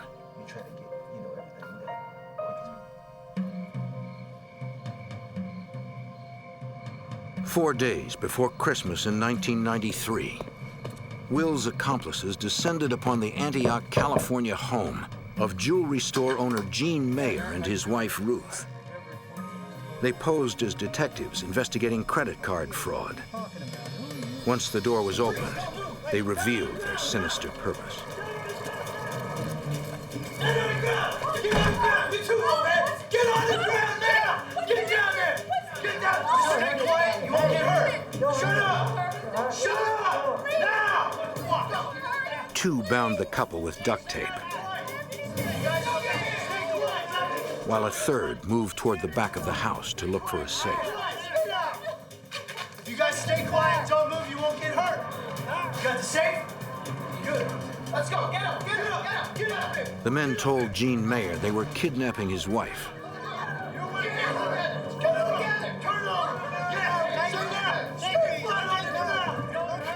They said they'd phone with the details on how he could retrieve her. Mayer could do nothing, as Euro Will's accomplices left with his wife and a safe full of jewelry.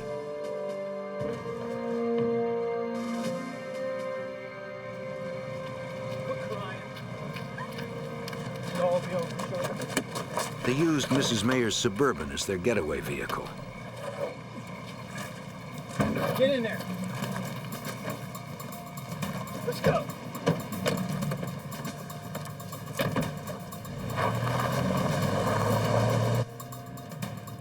Just 10 minutes later, Gene Mayer freed himself and called 911.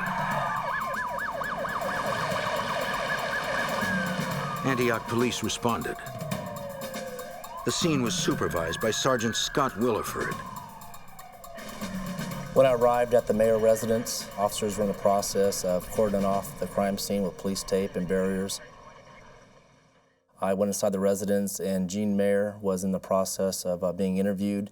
He was very traumatized. Got to do it. Get after it. Detectives tried to focus Mr. Mayer on describing his wife's abductors, I need this. but he got only brief glances at them. All right, okay. What did they take? Well, it took the As detectives processed the house for evidence, they discovered a ransom note. One was white, one was... Mayer never saw the kidnappers leave it.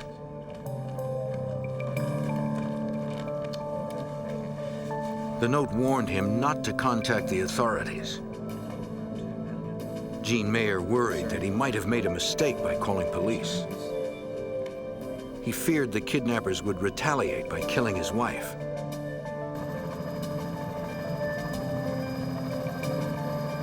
To help find Mrs. Mayer, Antioch police requested assistance from the FBI. They searched for any sign of Ruth Mayer's Suburban that her abductors used as a getaway vehicle.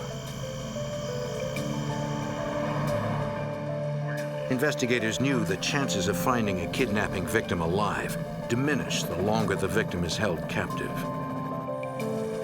Officers in Antioch and neighboring communities urgently scoured parking lots at shopping centers thinking the kidnappers might have abandoned Mrs. Mayer's SUV and switched to another vehicle. Yeah, we'll go back. They found nothing. Still on the airport road, looking for that subject. You got to do it. You get after it. I mean, Detectives learned that the jewelry in the stolen safe was worth $400,000. But Mr. Mayer wasn't concerned about the jewelry. He wanted his wife returned unharmed. Blindfolded during her abduction, Ruth Mayer had no idea where she was or what the kidnappers had in store for her. Bank robbery suspect Ural Wills used a team of accomplices to rob a jewelry store owner and kidnap his wife. Inside the Mayer home, Antioch police analyzed the ransom note left behind by the suspects. The kidnappers demanded $2 million for the safe return of Mrs. Mayer. Police anticipated they would phone with instructions. Technicians installed phone traps to trace and record any incoming calls. But none came.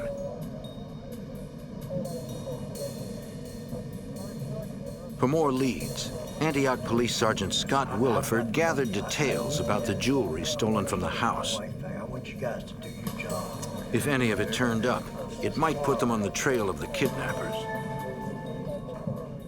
Since Mr. Mayer was a jeweler, he had specific detailed information on the description of all the jewelry. We were able to provide or compile a detailed list and put it out to other agencies regarding the stolen property.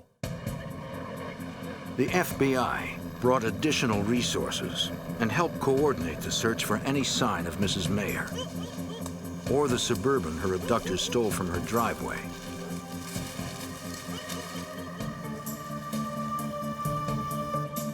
By the following morning, investigators were still combing the Mayers' neighborhood for clues. Teams of officers and agents began talking to people in the neighborhood. We were knocking on doors asking if people had seen anything suspicious in the area. In addition to interviewing neighbors, investigators like Antioch Police Sergeant Scott Williford turned to the media for help. We did everything possibly that we could to get the information out to the public so we could have the public's assistance in trying to locate Ruth Mayer. Hundreds of volunteers distributed over 8,000 leaflets throughout the Bay Area. The leaflets had photos of Mrs. Mayer and a description of her Suburban. The strategy quickly brought results. Within hours after the kidnapping, with the information put out to the other agencies, we located the Suburban that was stolen.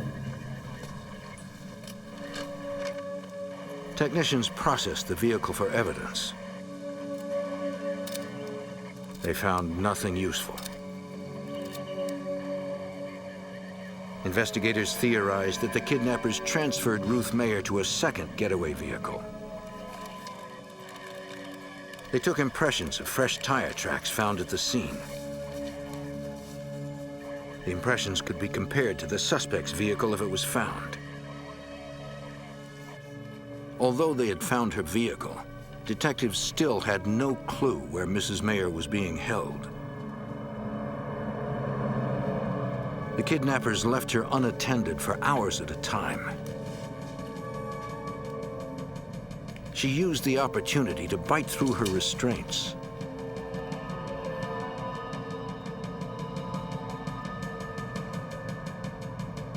Mayer knew an escape attempt was too risky. Instead, she memorized the details of the garage in case she was ever asked to identify it.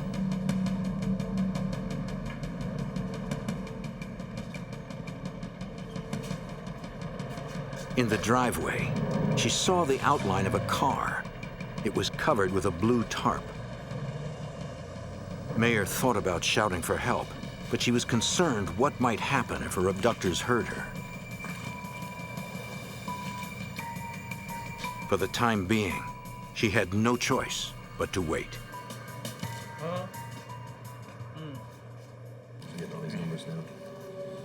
Mr. Mayer quickly raised the money he hoped would bring his wife home. Wearing latex gloves, agents recorded the bill's serial numbers. They were prepared to make the drop as soon as they received instructions from the kidnappers.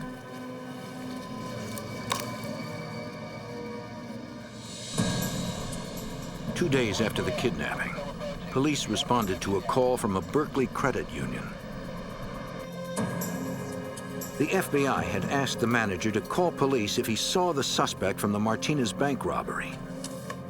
He spotted Ural Wills trying to make a deposit. Looks like it's all here. Bring up your account number. The teller tried to access the account, but it was frozen.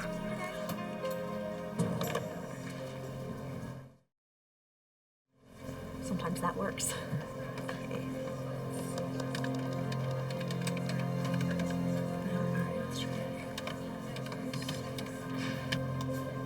Berkeley police arrived and calmly approached the bank, but Wills spotted them.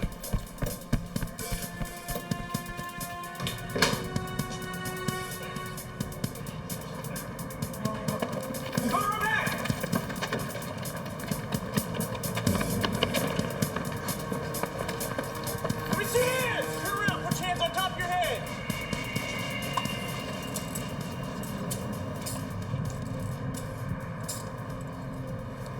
As they frisked Wills, Berkeley police retrieved a loaded clip for a 9mm Glock pistol. They also found Wills had something else to hide. Located in his pocket was a key to a car. The police officers asked him where his car was parked. He denied owning a car. The officers then walked down the street checking vehicles until they located his vehicle. The keys in Wills' pocket fit a Ford Explorer. FBI Supervisory Special Agent Bob Moore searched the impounded vehicle for evidence that would link Wills to the Martinez bank robbery. Instead, he uncovered the first break in the Ruth Mayer kidnapping case. The key items of evidence found in the Ford Explorer the day of Wills' arrest were a cell phone, a weapon, a pager that belonged to Ural Wills, and a bag containing jewelry. Agents had previously thought the Ruth Mayer kidnapping and Martinez bank robbery cases were unrelated. All that changed when they discovered some of the jewelry was personalized. RM were the initials of Ruth Mayer. Agents showed the jewelry to Ruth Mayer's husband, who confirmed it was stolen from their home. Investigators now considered Wills a suspect both in the Ruth Mayer kidnapping and the Martinez bank robbery. To further tie Wills to the Martinez bank robbery, FBI technicians performed ballistics tests on the Glock handgun recovered from Wills' vehicle.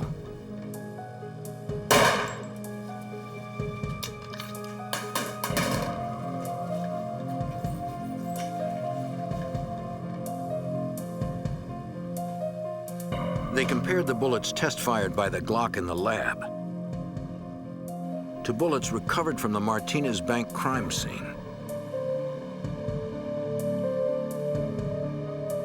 The tests indicated the bullets were not fired by the same gun. Investigators believed Wills probably disposed of the pistol used during the bank robbery and replaced it with another gun of the same make and model. All right, we found the jewels in your car. I want to know where you were and what you were doing there. Wills was no longer just a bank robbery suspect. He was also a suspect in the Ruth Mayer kidnapping. We can already connect you to Mrs. Mayer. What these jewels are doing in... Desperate to save Mrs. Mayer's life, Antioch police asked Wills to tell them where she was being held. But Wills refused to cooperate. He remained silent on his involvement in the Ruth Mayer kidnapping. With Wills in jail, investigators were concerned his accomplices would panic and do something desperate. This kidnapping certainly exhibits some organization to it. But Authorities held a press conference to appeal for new leads. They also warned Wills' accomplices that they were closing in and that Mrs. Mayer should be released unharmed. On the other hand, I can't say for certain, but certainly we're looking at that. I've been here this whole time. Nobody's telling me nothing. On the 4th day of Mrs. Mayer's captivity, Christmas Eve, the man guarding Mrs. Mayer received instructions from the other accomplices in the kidnapping plot.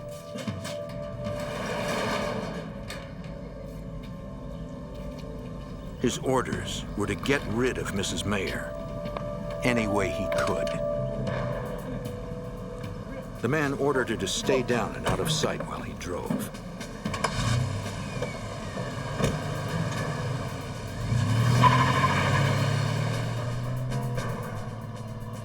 Mrs. Mayer couldn't be sure whether she was going to live or die. That's it. Kidnapping victim Ruth Mayer had endured 4 days of captivity. The ringleader of the abduction, Ural Wills, was in police custody on bank robbery charges. That left Wills' accomplices leaderless, and they were worried that the law was closing in. The accomplices ordered the man guarding Ruth Mayer to get rid of her any way he could.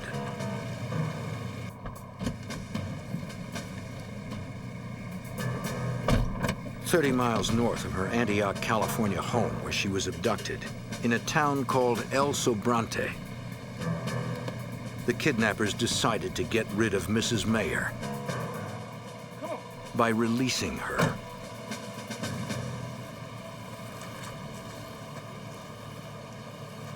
Now don't take off your blindfold. Antioch Police Sergeant Scott Williford believed police efforts to reach the kidnappers through the media paid off. Well, they knew the seriousness of the crime. They knew the pressure was on. This was a national publicized case at the time, and they didn't know what to do. It was so high profile, everybody knew all the details of this, and they were forced to release her. News of Ruth Mayer's return made headlines and the local newscasts. I just want to say that I'm so very happy to be home. Anything that you can. Investigators questioned Mrs. Mayer about her ordeal. She didn't know the location in which she was held and could not describe her abductors. Even so, she provided agents with important detail. She was able to use her senses as she was held in this garage and actually had remarkable recall as to a lot of the circumstances that were occurring in the area where she was held. She described certain sounds that she heard while she was held. She described the sound of trains going by. She described the sounds of buses or diesel-powered vehicles having to gear down or slow down as if to take a sharp turn. We've gotten a fair amount. Based on information obtained from Mrs. Mayer, investigators were looking for a location near train tracks and major bus lines. They used the cell phone seized in Will's vehicle to narrow the search. Agents quickly obtained the phone's billing records. And they just make their way heading east.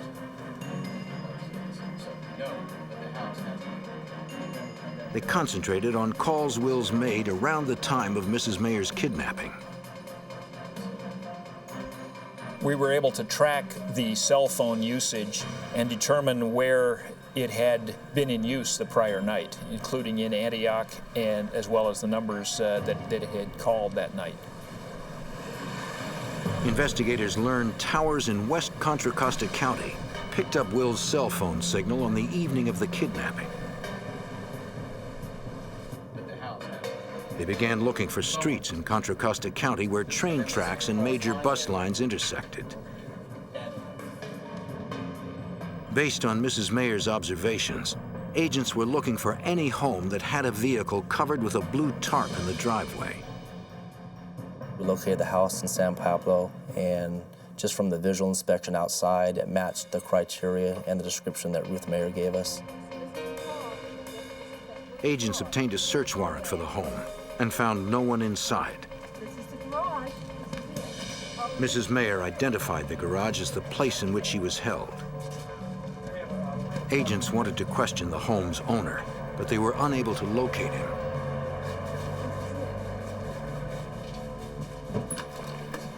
Investigators sought out homeowner's relatives in an effort to find him.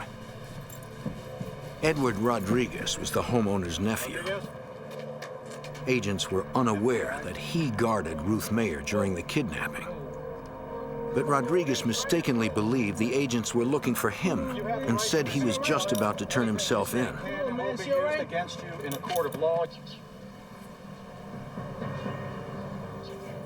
Investigators found Rodriguez remorseful about the part he played in the kidnapping and convinced him to cooperate. How about picking out some for me? Ultimately, the guard confessed to the whole crime, confessed to the planning, the details of the operation, and laid out the whole crime from A to Z. Rodriguez named all the conspirators in the scheme. Anybody else here on this page? He said Ural Wills planned and led the kidnapping operation. Agents corroborated the guard's statements with Wills' cell phone records. They later apprehended all the conspirators. Brian Tomasello, one of the gunmen that burst into the mayor's home, was found guilty on 6 counts of robbery and kidnapping and sentenced to life in prison. Edward Rodriguez was found guilty of kidnapping and robbery. The jury gave him a short 8-year sentence because he released Mrs. Mayer. Before he could be tried for the Ruth Mayer kidnapping, Ural Wills was found guilty of the Martinez bank robbery and was sentenced to 39 years. Prosecutors learned that Wills was suffering from kidney failure. Doctors gave him less than 10 years to live. Ural Wills is already going to be... Wills was certain to die in prison. He's having serious kidney. Prosecutors informed Mrs. Mayer of their plans not to try him for her kidnapping. She's a forgiving person. She knew justice was served. She knew he was in custody, Mr. Wills, for the rest of his life. And I believe that she forgave everybody. As he pursued his violent schemes, Ural Wills had expected to make millions and live a life of luxury. Instead, the FBI and local police made sure the criminal's last days were spent behind bars.